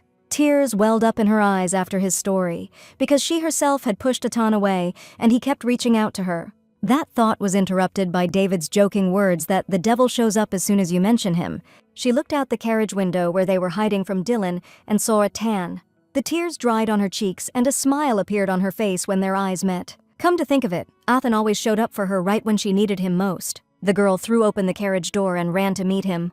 Maybe when the war's finally over and his grace is fully recovered, she can tell Athan what she couldn't 2 years ago. 2 days later, the emperor finally announced the end of the war, and a streak of good luck began for the duke's family. For his war efforts, his majesty bestowed the title of Baron upon Athan, which the prince was to present on his behalf.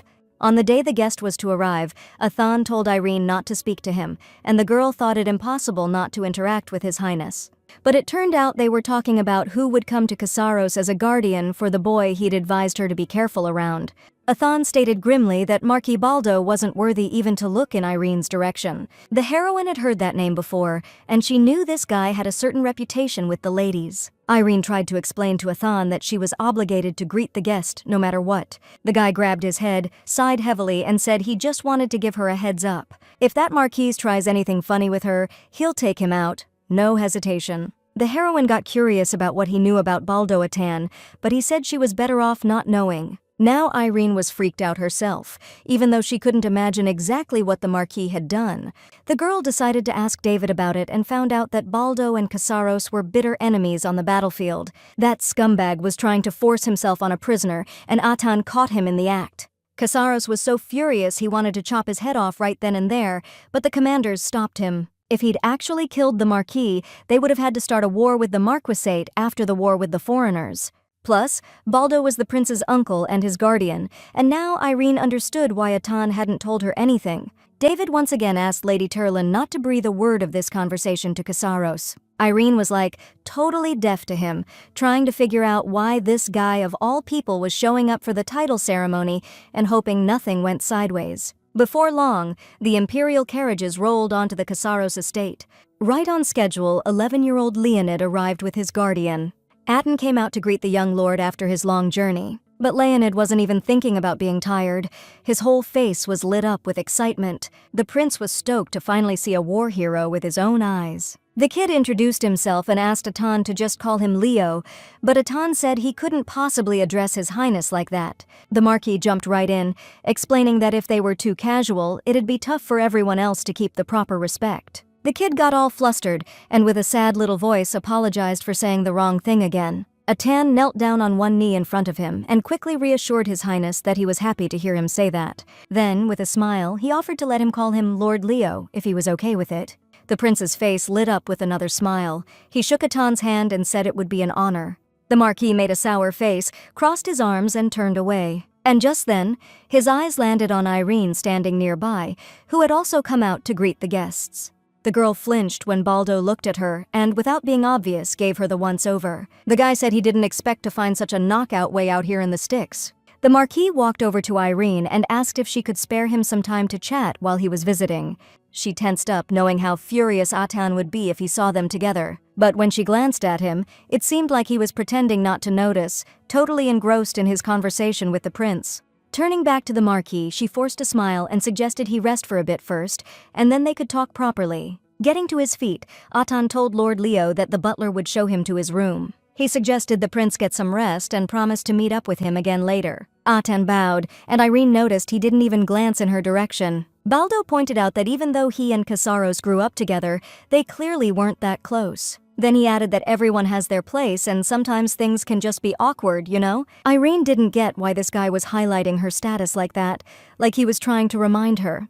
But then the prince came over to her and said he understood how she felt. After all, he was Princess Serbe's cousin, and their interactions were pretty awkward too. The heroine thought Leonid's attempt to cheer her up was really sweet. Then the kid announced he had a brilliant idea. He suggested they all go see Lord Casaros that evening, sure that if they saw and talked to each other more often, they'd become friends. Even though the girl found it pretty funny, the Marquis was back at it, reminding His Highness to remember his place. The kid just hung his head again, all embarrassed, and started apologizing. The heroine didn't like how this guy just kept pushing the kid around.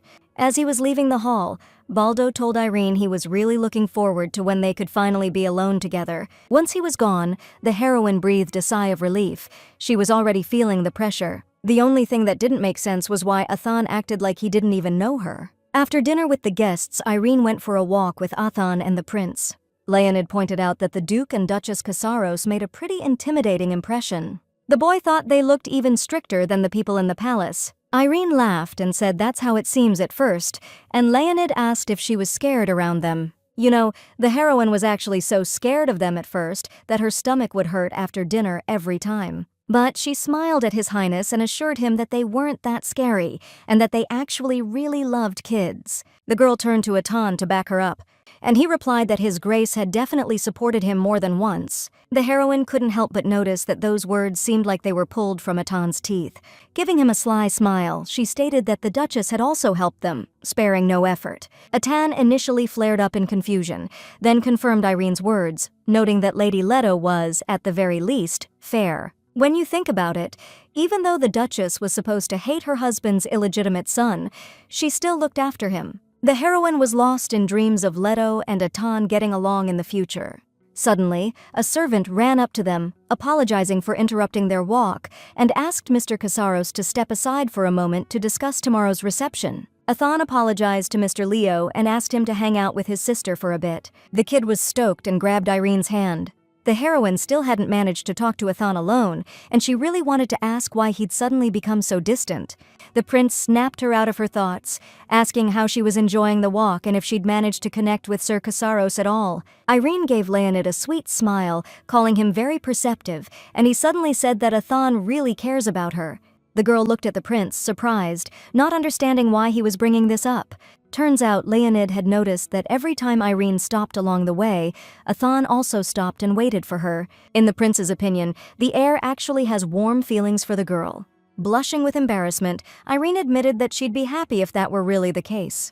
Leonid changed the subject as abruptly as he'd started it and asked the girl where they should head next. After a moment's thought, she offered to show him something cool. Before long, they were strolling through the mansion's hallways. Passing by the storage room, Leo got excited. He'd never been there before, and it was way more interesting than the study or the greenhouse. When the prince asked what was stored inside, Irene said it held medicinal ingredients and suggested they take a look.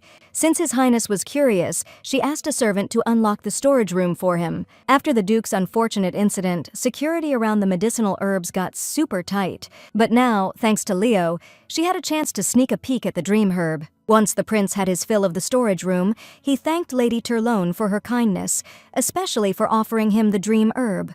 She replied that she needed to check if it was safe for His Highness first, and suggested he get some rest in the meantime. After saying goodbye to Leo, Irene hurried back to her room. But in the hallway, the heroine ran into Athan, who blocked her path. Irene asked him to let her pass, but the guy just silently grabbed her waist and didn't budge. Then he pulled the confused girl close and gave her a tight hug. Athan confessed he'd been acting like he didn't notice her on purpose, so that creep wouldn't get interested. Cupping Irene's face in his hands, he added that it seemed like those pesky pests were still going to be a problem. Athan told her that she absolutely shouldn't meet with the Marquis alone. No way. He even suggested she blame it on the Duchess if she had to. Sure, that would work. Now the heroine understood that Athan had been ignoring her to protect her, and suddenly Irene thought she heard a voice coming from the study. And that voice definitely belonged to Marquis Baldo. But when Athan opened the door, the room was totally empty. The dude thought it was pretty weird, 'cause he was sure someone was in there. All of a sudden, Athan clamped his hand over Irene's mouth, grabbed her, and dragged her into the closet to hide. They were standing so close she could feel the heat coming off him. Athan told her to hold still, 'cause the situation was getting him a little worked up. Meanwhile, the Marquis actually showed up in the study. Casaros had no doubt that one day he'd take care of that guy for good. The heroine suggested they come out already, but Athan held her back and asked her to stay like that a little longer. The guy explained that Baldo might still be lurking somewhere nearby. Athan suddenly dropped his head in a weird way, and Irene reached out to his face to ask if he was okay. The guy pressed the girl's hand to his cheek and asked if he could kiss her. She was totally caught off guard by the question and looked down, but Athan said he was a grown man now. Irene's cheeks flushed, and she said she didn't see what difference that made, since he always did whatever he wanted anyway. Then Athan pulled her close, kissed her on the lips, and she kissed him back. Her hands went limp, and the little box with the herbs crashed to the floor. Looking into her eyes, Athan confessed that he was just so damn glad he'd met her in this messed-up world. Later, he walked her to her room and stood in front of the door for a while, just lingering. Remembering the herbs Irene had been holding, he asked if she'd had any bright ideas about them. But she didn't want to talk about it just yet, and asked if they could save the conversation for later. Athan pointed out that she always got so serious when the Duke and Duchess came up, and Irene replied that it couldn't be any other way, since they raised her. Then, out of nowhere, he asks her if he proposed moving in together. Would she go with him? She was floored to hear Athan was even thinking about splitting from the Duke's family. Turns out it wasn't about that at all. He was about to get a barony and some land. And since the Duke was running things there, the guy figured it'd be smart to have his own territory. Plus, he thought Irene could live a more independent life there. She'd never even considered that she could actually live like that. She asked Athan if he'd leave alone if she said no, but he just smiled and said no way, he wasn't about to leave her hanging. Irene asked for some time to think it over, and until then, they both agreed to stay in the duchy. She was so stoked to hear Athan would stick around, but the happier she got, the more she worried it could all vanish in an instant. It was late when Irene heard a knock and opened her door to find the Marquis standing there. Baldo reminded her she'd promised to chat and suggested they do it now. Knowing she couldn't wiggle out of it, Irene decided to just get it over with and offered him a cup of tea. Over tea, the Marquis brought up Sir Casaros, saying he didn't seem like much of a talker. She replied she couldn't say for sure, but he seemed to get along fine with his friends. Baldo confessed that when he saw Athan on the battlefield, he figured a guy with that look in his eye wouldn't give a damn about human life. So the fact that Casaros was protecting prisoners got the Marquis thinking. Either someone got to the kid, or there's some other reason for it. Irene coldly replied that she couldn't help him with that and suggested Baldo just ask Sir Casaros himself. With that, she stood up, not wanting to continue a conversation that was all about Atan. A sickly sweet smile crept across the Marquise's face, and he claimed he was just trying to lighten the mood, but really he was only interested in Lady Turlin herself. The heroine tensed up and asked what could possibly be so interesting about her. Baldo wanted to know if she was genuinely that demure and helpful, or if it was just an act. Irene was disgusted by this boor's questions. The girl snapped back that it was an act, and she just hadn't forgotten how to treat people with basic respect. Then the heroine added that she hated it when people couldn't even manage basic etiquette. The Marquis was taken aback by the response at first, but then he grinned with malicious glee. Standing up, he declared that Lady Turlin was far more interesting than he'd imagined, and he'd love to get to know her better. Just as sharply and coldly, the girl replied that she had no interest in that. Baldo laughed at how frigid that sounded, then, glancing at his watch, remarked that time had really flown by. After saying goodbye until tomorrow's ceremony, the Marquis bowed and left the room. The heroine realized she'd lost it and said too much. Maybe she shouldn't have pushed him like that. Baldo had this look like he'd found a new plaything. Irene regretted not listening to Athan's advice and decided she shouldn't be alone with the Marquis anymore. The next day, tons of nobles showed up at the estate, invited for the title bestowal ceremony. Light excitedly peeked out the window at the guests while she got Lady Turlin ready for the event. Irene saw in the mirror that the dye hadn't completely washed out of the maid's hair yet.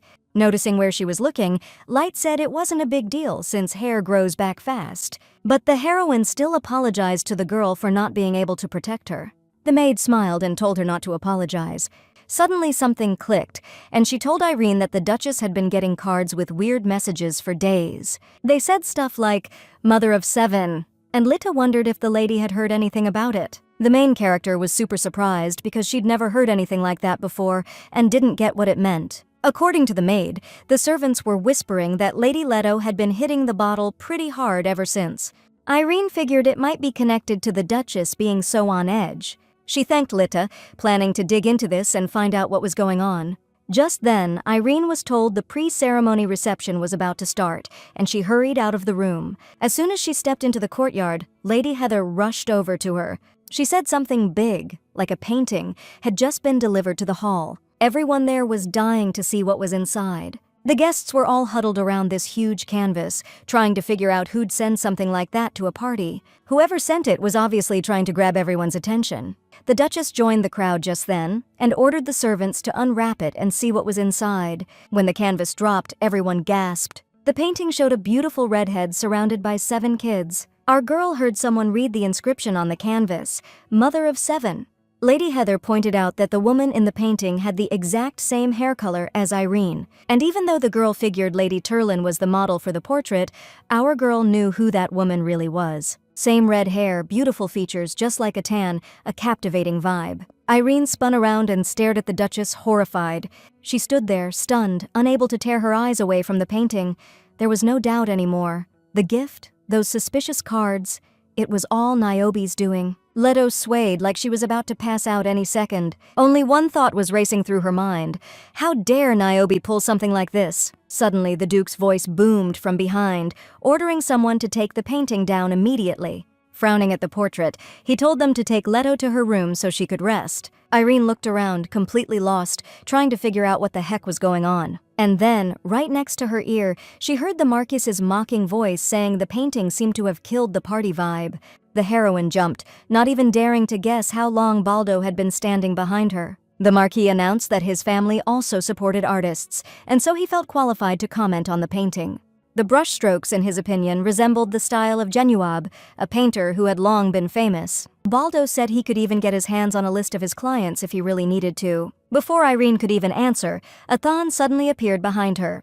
He put his arm around the girl's shoulders, coldly thanked the Marquis, and said he could easily get the list himself.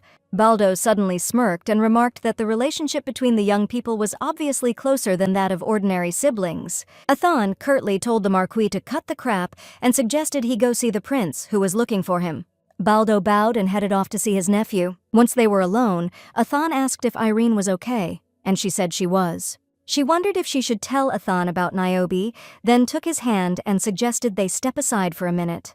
Once they were sitting together on the bench, Irene said she understood everything when she saw the red-haired woman in the painting. She had no doubt that the one who sent the Duchess the weird cards, and now this portrait was Athan's mother. Looking at the guy's face, she could tell it was tough for him to talk about. As much as Athan hated Niobe, she was his own mother, and he was probably a wreck inside. Casaros suddenly turned to Irene, asking exactly how she knew about the woman's red hair. He didn't remember ever mentioning it.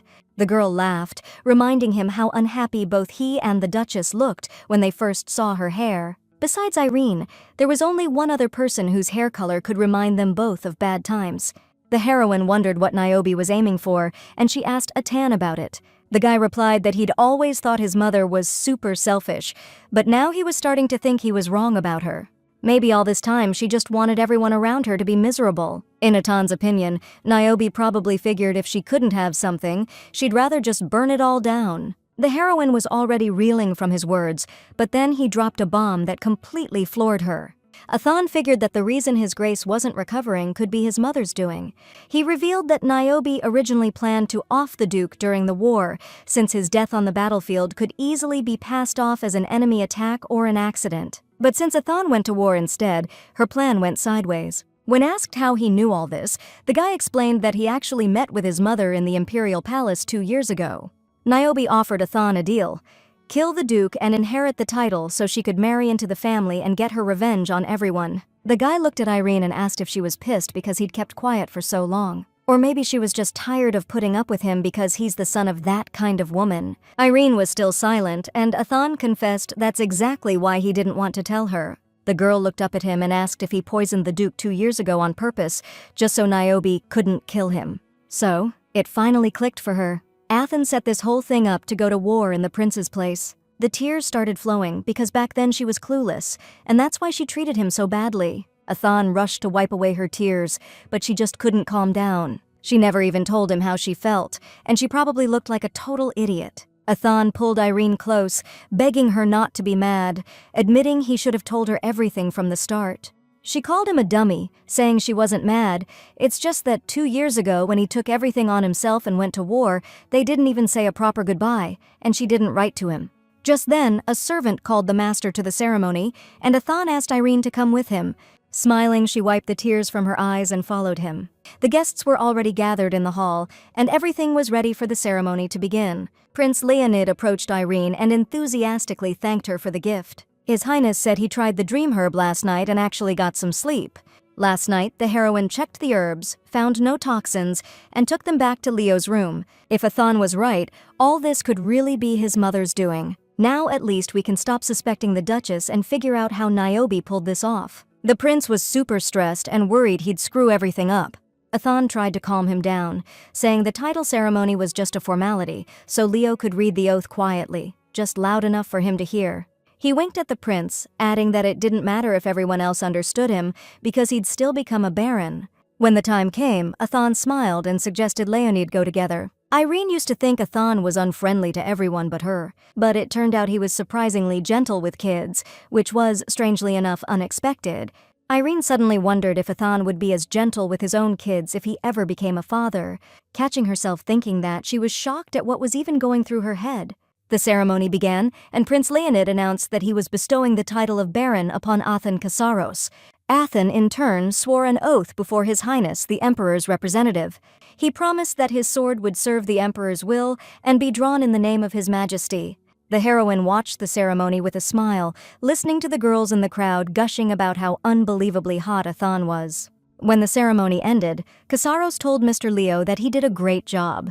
But there was no response for some reason, and the prince dropped the scroll from his hands.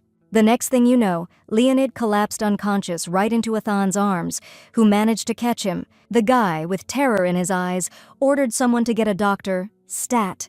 Chaos erupted in the hall as the Duke ordered all the gates locked down immediately. The doctor who rushed over diagnosed a loss of consciousness, said His Highness was out of danger, so things calmed down for a bit. The Marquis announced to everyone that the prince seemed to have fainted from overexertion, and even though the event wasn't over, they called it an accident and left it at that. That's what they thought in the duchy until the next day, when Leonid woke up and couldn't get out of bed. The Duke ordered the servants to find out exactly where the prince had been, what he'd eaten, and who he'd talked to. The kid claimed nothing hurt, he just felt sleepy and had zero energy. Plus, he kept having these weird dreams, like he was splitting into multiple people and then becoming one again. It didn't seem like a dream to the heroine at all, more like a hallucination. Suddenly, Leonid looked at Irene and asked her to burn that dream herb again, because he wanted to get some more sleep. The room went silent, and everyone stared at the girl in shock. When it finally clicked for her, she leaned against the table, feeling like the floor was giving way. There was no doubt about it. The Duke and the prince had the exact same symptoms. She yelled at the maid to immediately bring the dream herb that His Highness used last night. After examining the herbs, the healer confirmed Irene's suspicion that a Rhinos herb had been mixed in. Since a Rhinos herb isn't poisonous, yesterday's toxicity test didn't show anything. Lady Leto asked the healer what the consequences of all this could be. Meanwhile, the Duke approached and silently stood next to Leonid's bed. Irene answered instead of the healer, stating that this herb also has calming properties, but it's not used as a sleeping aid. Mixed with other herbs, it can cause temporary muscle paralysis, or even, let's just say, visions. The healer confirmed the girl's words, adding that it was likely the cause of His Highness's fainting spell. The heroine no longer doubted that the Duke couldn't recover because of the dream grass. Since he was inhaling it every day, the strength wasn't returning to his muscles. In that case, the Duchess, who managed the apothecary's warehouse, could be under suspicion. Judging by her facial expression and how her whole body was shaking, Leto understood that perfectly well herself. And at that very moment, Marquis Baldo suddenly suggested interrogating the manager of the Duke's warehouse first. Leto started shaking even more and she was ready to confess. However, the Duke suddenly cut her off, stating that the culprit wouldn't use such an obvious method. He didn't rule out that someone paid the herb supplier to swap it out. Irene was struck by how quickly and without hesitation the Duke stood up for his wife. Once the dust settled, the heroine was called in by His Grace to help with the investigation. First, they needed to check out the herb merchants and delivery guys. The Duke asked the girl how long it would take him to recover, considering he'd been inhaling this herb for the past 2 years. Irene replied with a smile that, according to the books, it should take approximately a few weeks. She told His Grace not to worry, because once all the components were out of his system, there wouldn't be any lasting effects. It was news to the Duke that Irene had been studying herbs so diligently. The heroine frantically tried to come up with an answer, being careful not to say too much. After all, if she blurted out that she wanted to know the reason he fell off his horse, it would reveal Atan's actions. But as luck would have it, nothing came to mind, and the girl stood silently, head bowed. Finally, the Duke himself suggested that Irene might have been studying herbs because she was concerned about his health. And that was actually true. The heroine didn't want His Grace to stay in that condition forever. When she ran away from the estate as a kid, this guy took her in and called her family. Irene blushed, tears welling up, realizing the Duke was like a real father to her.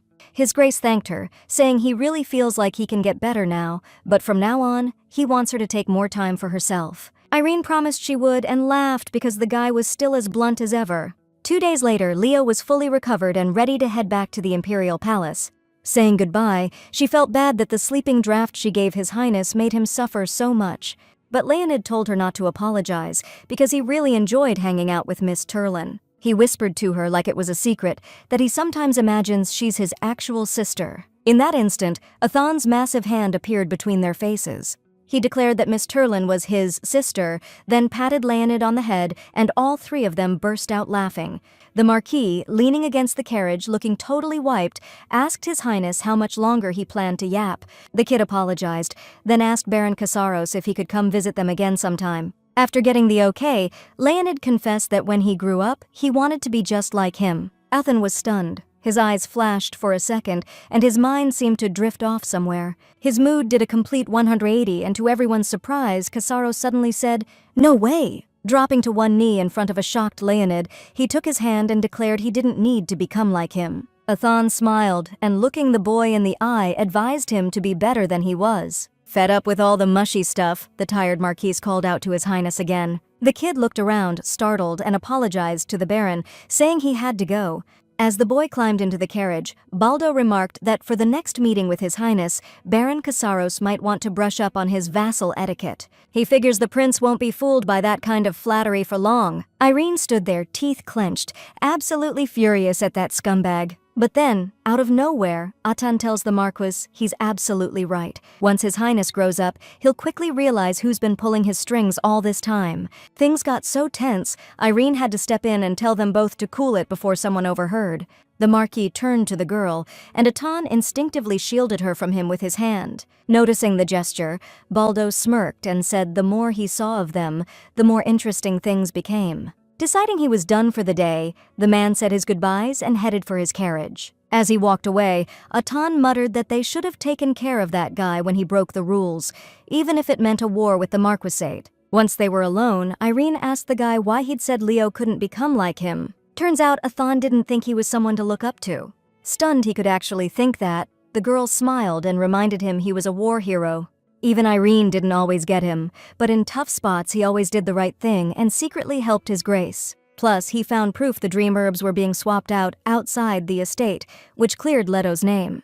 But Athan cut Irene off, saying he wasn't all that great of a guy. Even though he was behind all that stuff, he didn't do it out of the goodness of his heart. Every single thing he did was for Irene, so she could be at peace, so she wouldn't hate him, and so she could be happy. The heroine looked closely at the guy who, in the original story, wanted to, well, let's just say he wasn't a fan. Athan blushed, smiled, and confessed to the girl that he was head over heels for her. He gently touched Irene's face and asked if he could kiss her, but she said someone might see them here. Atan suggested they go somewhere private then, but she said that wouldn't work either. It was still too soon. Apologizing in advance, the guy grabbed her around the waist and lifted her high above his head. Irene tried to break free, not understanding what he was doing, and Atan explained there was a huge puddle there.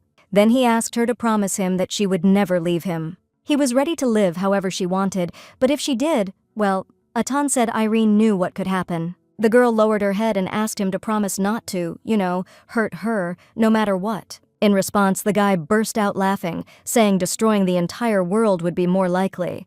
He took Irene's hand and promised to follow her will from now on. Back at the estate, the heroine pondered what Atan had said at the end. The thought of her being forced into marriage ate at him, so he was gonna tell his lordship how he felt. Irene asked him to hold up, let her tell the Duchess first, so she'd hear it straight from her. But our girl wasn't sure if telling Leto right now was the move, especially since she'd been so on edge about Niobe lately. Deciding to just keep an eye on things for now, Irene knocked on the Duchess's door. The door wasn't locked, and it swung right open at her touch. She stepped inside and saw empty wine bottles all over the floor. The Duchess herself was sitting on the floor, leaning against an ottoman, her hair a mess, head hanging low. Irene rushed over to Leto, calling for help, but suddenly Leto grabbed her hand tight. Tears streamed down the woman's face, and staring at the girl's red hair, she asked with a hateful look what Niobe was doing here. The Duchess saw before her the low-down snake who'd smirked and asked if she'd received her little gift. When Irene cried out from the pain in her wrist where Leto grabbed her, the woman finally snapped out of it and recognized her. Just then, our girl noticed the harmony necklace around the Duchess's neck. Seriously? She was flaunting what Niobe wanted so badly, even though that wasn't like her at all. Leto apologized, saying she mistook her for someone else, and the girl said she understood, blaming it on her hair color. The Duchess was confused about where she got that idea, but Irene calmly replied that it wasn't hard to figure out from everyone's reactions. Leto hung her head, lamenting what a piece of work this Niobe was. The heroine cut her off and suggested that the sleeping draft was also that woman's doing. The Duchess was surprised by how much she knew, and Irene revealed that she even knew about the cards Niobe had been harassing her with. Leto just chuckled at the fact that everyone seemed to know everything about everything. She figured that his grace must know about it by now too then. The Duchess's hands trembled. Her husband knew everything, and yet he chose to keep the sleeping draft incident quiet. Apparently, Leto thought the Duke was just covering for the real culprit. Turns out, Niobe always mocked the Duchess for being barren, saying that if she were in her place, she'd have popped out 7 kids for his grace. A shocked Irene tried to explain to Leto why the Duke wasn't making the whole thing public. But Leto cut her off, saying he wouldn't be so forgiving if she'd been the one messing with his medicine. The heroine glanced around, scared, hoping no one had overheard that. Helping the Duchess up off the floor, she tried to explain that she shouldn't say things like that, or people might get the wrong idea. And then, out of nowhere, Leto confessed it was all a big misunderstanding. When his grace fell off his horse, she added something to his medicine to slow down his recovery. Once his bones healed, the Duke would definitely try to go to war, and Leto was afraid he'd end up getting himself killed in his condition. The Duchess wanted to protect him for the sake of the family. The heroine was floored when she found out that there was more than one person responsible for what happened to his lordship. Athan used herbs to keep his father from leaving. The Duchess slipped something into his medicine to keep him from dying in the war, and Niobe was hindering his recovery.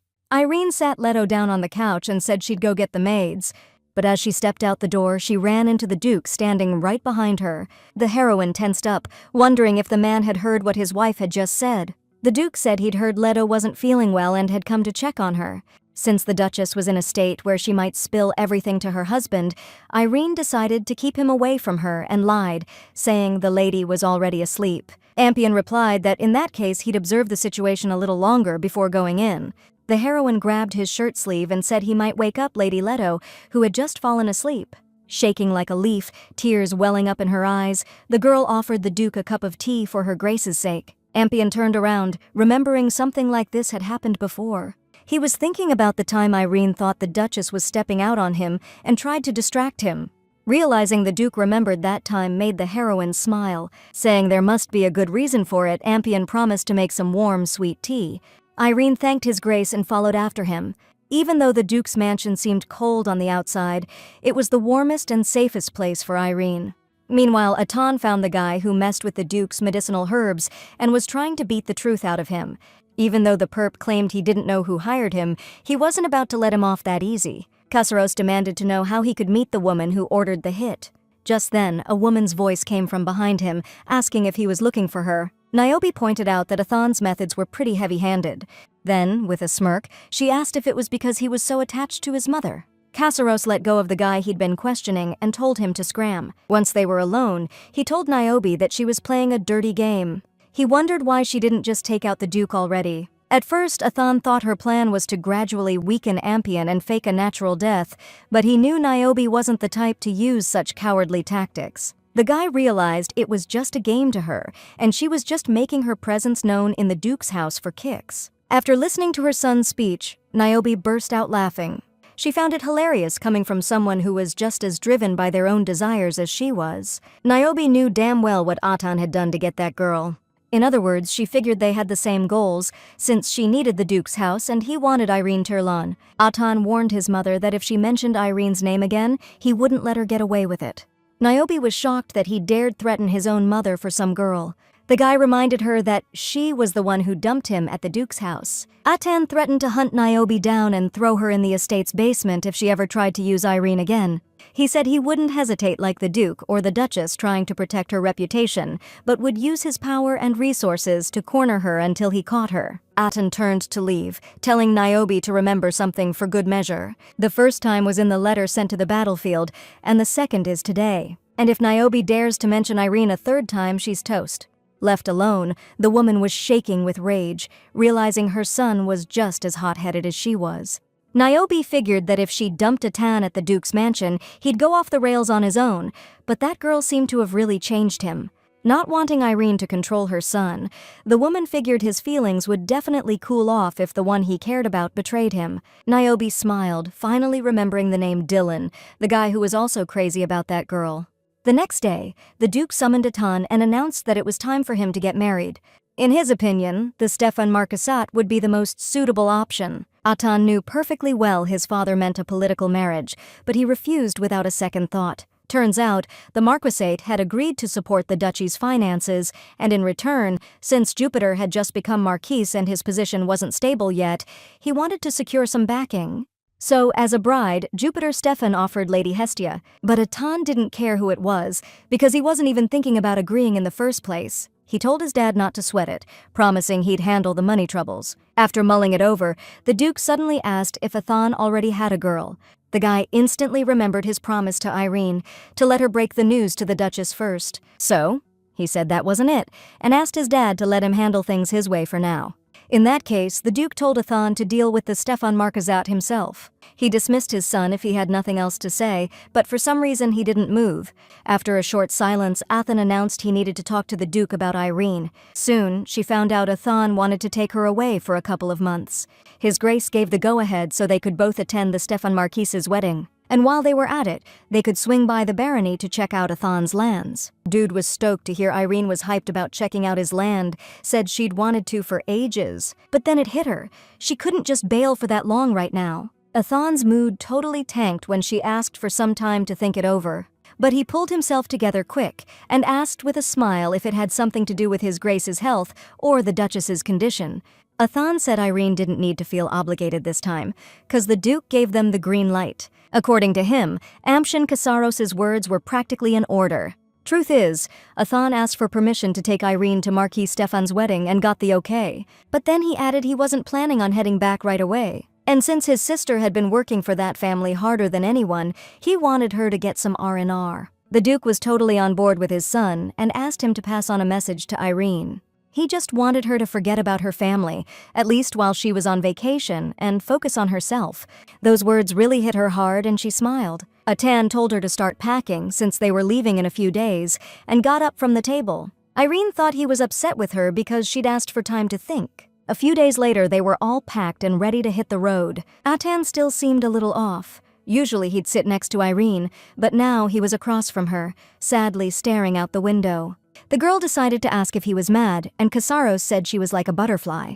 He thought they were connecting because she landed on his hand, but the second he tried to hold on, she fluttered away. Irene tried to explain that she wanted to go with him. She was just trying to consider everything. Atan cut her off, guessing that she probably hadn't told the Duchess about them yet. Her skin crawled under his intense stare, and just then the carriage pulled up to the Marquisate gates.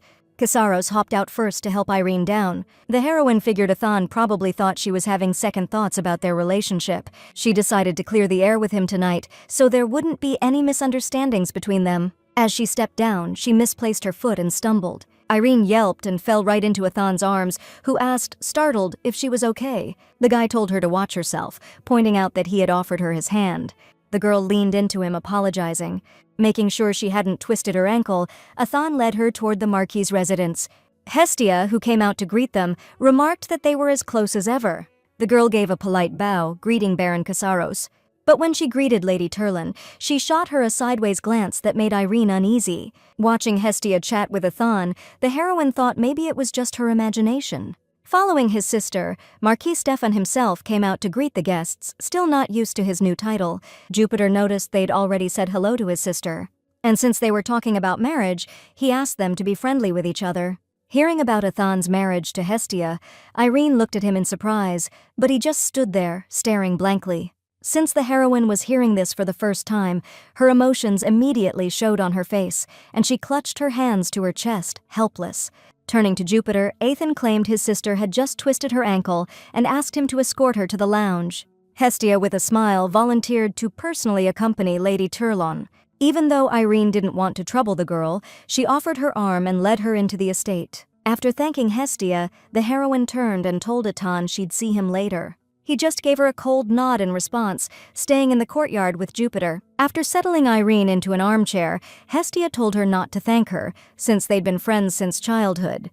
The heroine smiled, though she seriously doubted whether their relationship could even be called friendly. Even now, seeing Hestia sent shivers down her spine, just remembering that incident. Because of her, a maid was accused of theft, and they, took care of her. Hestia was just scared her mom would scold her, so she pretended she didn't know anything.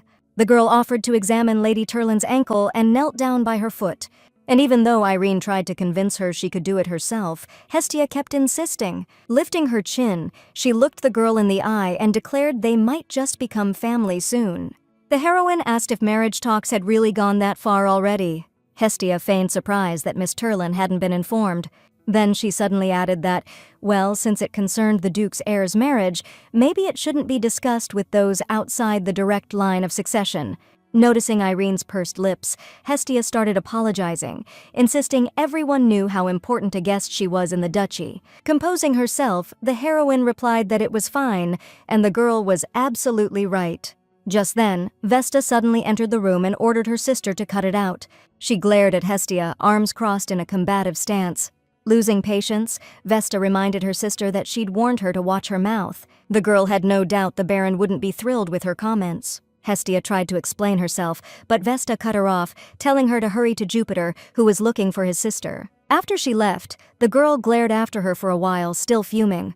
Vesta scoffed, saying that girl hadn't changed a bit, still saying such awful things without even thinking. Irene laughed, remarking that the relationship between the sisters hadn't changed either. When asked how she was doing, Vesta replied that lately, just the sight of both her brother and Hestia really got on her nerves. Hestia's saying she'll marry a guy who couldn't care less about her, then throws a fit about it. And Jupiter's about to tie the knot, but behind the scenes, with that questionable woman. Vesta suddenly went silent and apologized, admitting that for some reason she always felt like she was embarrassing herself in front of Irene. Walking later in the garden, the heroine pondered Vesta's words about not wanting to marry just for appearances, even if it meant staying alone for life. Looks like things were pretty messed up in the Marquise's family. But what Irene really wanted to know was why Athan hadn't told her about the marriage arrangement. He doesn't seem interested in this girl, but it's wild how fate keeps trying to throw them together. The heroine was pulled from her thoughts by a breathless Pierre Servin rushing up to her. After making sure it was really Lady Turlin, he thanked the heavens for this encounter. Irene heard that Pierre dumped Heather and left home, so she couldn't figure out what he was doing in the Marquisate. Servin started telling the girl how he wanted to meet with her and clear up the misunderstanding between them. Even though Irene said they had nothing to discuss and was about to leave, Pierre grabbed her wrist and begged her to listen. The heroine flared up, demanding he let her go, but he kept pleading with her to let him speak, saying he'd been searching for this meeting for so long. According to Pierre, he'd been trying to meet with Lady Turlin all along, but one person kept getting in his way. He was talking about Athan Casaros, and Servin had some intel about him. Pierre claimed that his relationship with Heather and their subsequent engagement was all his doing. Irene sighed heavily and told him that the courtship and the marriage were his choice. So his recent comments were totally out of line when it comes to Heather. Plus, she didn't get why he was telling her all this now, so she asked to be excused. Servin was now sure that Lady Tyrion knew about it too, and just as Pierre was about to confess who he really had feelings for, they were interrupted. Jupiter called Servin out, chewing him out for being disrespectful to their guest. He told him to get back to his room, now, unless he wanted to be shipped back to the Earl's estate. Even though Pierre tried to say he wasn't finished talking to Miss Tyrion, the Marquis repeated his order, all thunder and lightning. After Servin left, Irene remembered he was related to Jupiter on his mother's side, which was probably why he was invited to the wedding and allowed to stay in the house. The Marquis apologized to the girl for Pierre, trying to convince her he wasn't usually so rude. The heroine thanked him for his help, and Jupiter confessed he'd spotted the red hair from afar and rushed over, thinking it was someone he knew. It wasn't lost on the girl that the Marquis had said something similar before. After all, back when they first met, Mr. Stefan had mistaken her for someone he knew, so Irene pointed out that this person must be very dear to the Marquis, considering he came running so fast. Jupiter got a little flustered, then admitted that was definitely the case. Later, this episode kept replaying in the heroine's head. If the Marquise had mistaken her, then that person was also a woman, even though such a vibrant hair color was so rare. And right at that moment, Irene happened to overhear a conversation between the maids.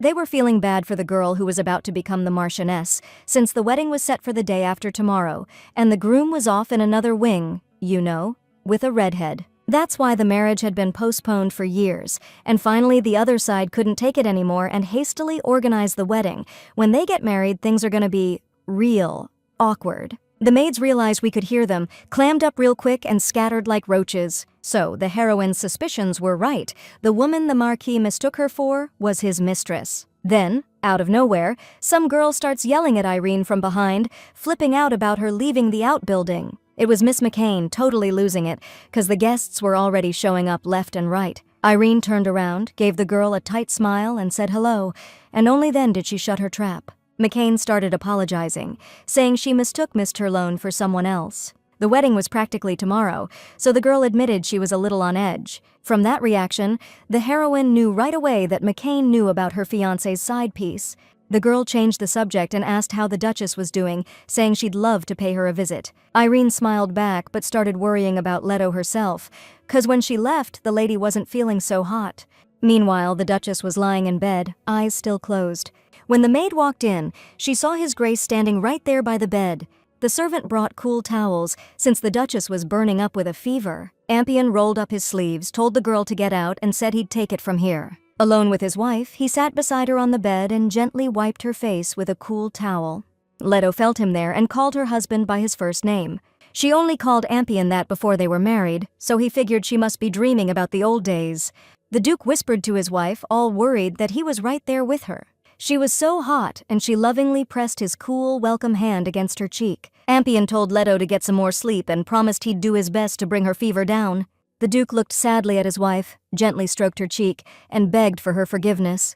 When Leto came to, she sat up in bed and asked Irene to bring her some water. Only when she turned her head did she notice Ampion sitting nearby, staring intently at her. He got up to pour the water and reminded his wife that Irene had gone to the Marquis's estate. Only after he spoke did the Duchess remember that the girl had indeed come to say goodbye before leaving. Then she noticed a basin of water next to the bed and wondered if the Duke himself had been taking care of her. Ampion nodded silently, and Leto turned away and asked why he had to take on the work of a maid. The Duke replied curtly that he had simply come to check on her. He headed for the door, saying as a final thought that Leto looked very worn out and advising her to take care of herself. The Duchess irritably snapped after him that he was right, and she was a useless wife. She couldn't even give him kids, so the least she could do is play the Duchess right. Ampion stopped dead in his tracks, turned around and asked what she meant by useless. Leto scoffed at her husband, figuring he thought the same thing, which is why he brought that woman to the estate. The Duke hadn't even tried to explain anything to her this whole time, and even though she didn't know what got into him now, she didn't need his pity, so she told him to just act normal. Leto found it hilarious that Ampion thought if he pretended to be a caring husband and fawned over her, she'd be touched. The woman didn't understand what was happening to her or why she couldn't control herself, because normally she would have stayed silent. After a short pause, the Duke sat down next to his wife, took her hand, and asked her to listen. 19 years ago, Ampion was seriously wounded up north. Among the nurses mobilized to the front lines was a woman with red hair. The Duke was completely out of it, and she gave him some kind of medicine. That nurse slipped him something that made Ampion totally lose control, and then she, took advantage of the situation, promising to make him feel better. Next morning, she was gone without a trace, and then 6 months later, she shows up at the Duke's doorstep. Leto's hands were shaking. She couldn't understand why her husband hadn't told her the truth from the start. The Duke figured if she knew the truth, she would have punished Niobe severely. It wasn't about that woman at all.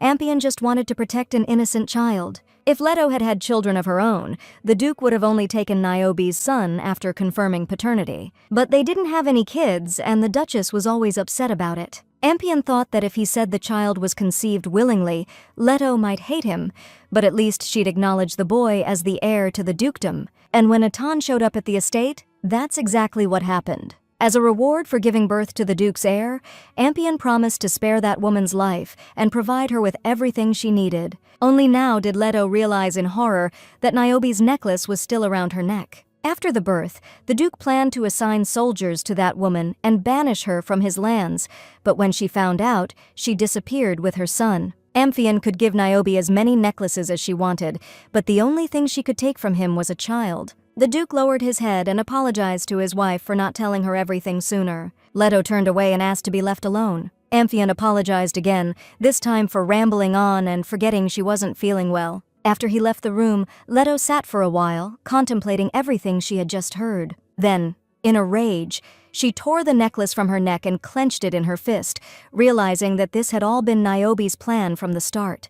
Meanwhile, Irene returned to her room at Marquis Stefan's estate. So much had happened that day that the girl was completely exhausted. She walked into the room and found Athen standing by the window, arms crossed. Hearing Irene's footsteps, he turned, glared at her, and snapped, "Where the hell have you been?" Kasaros's gaze was so cold it sent shivers down her spine.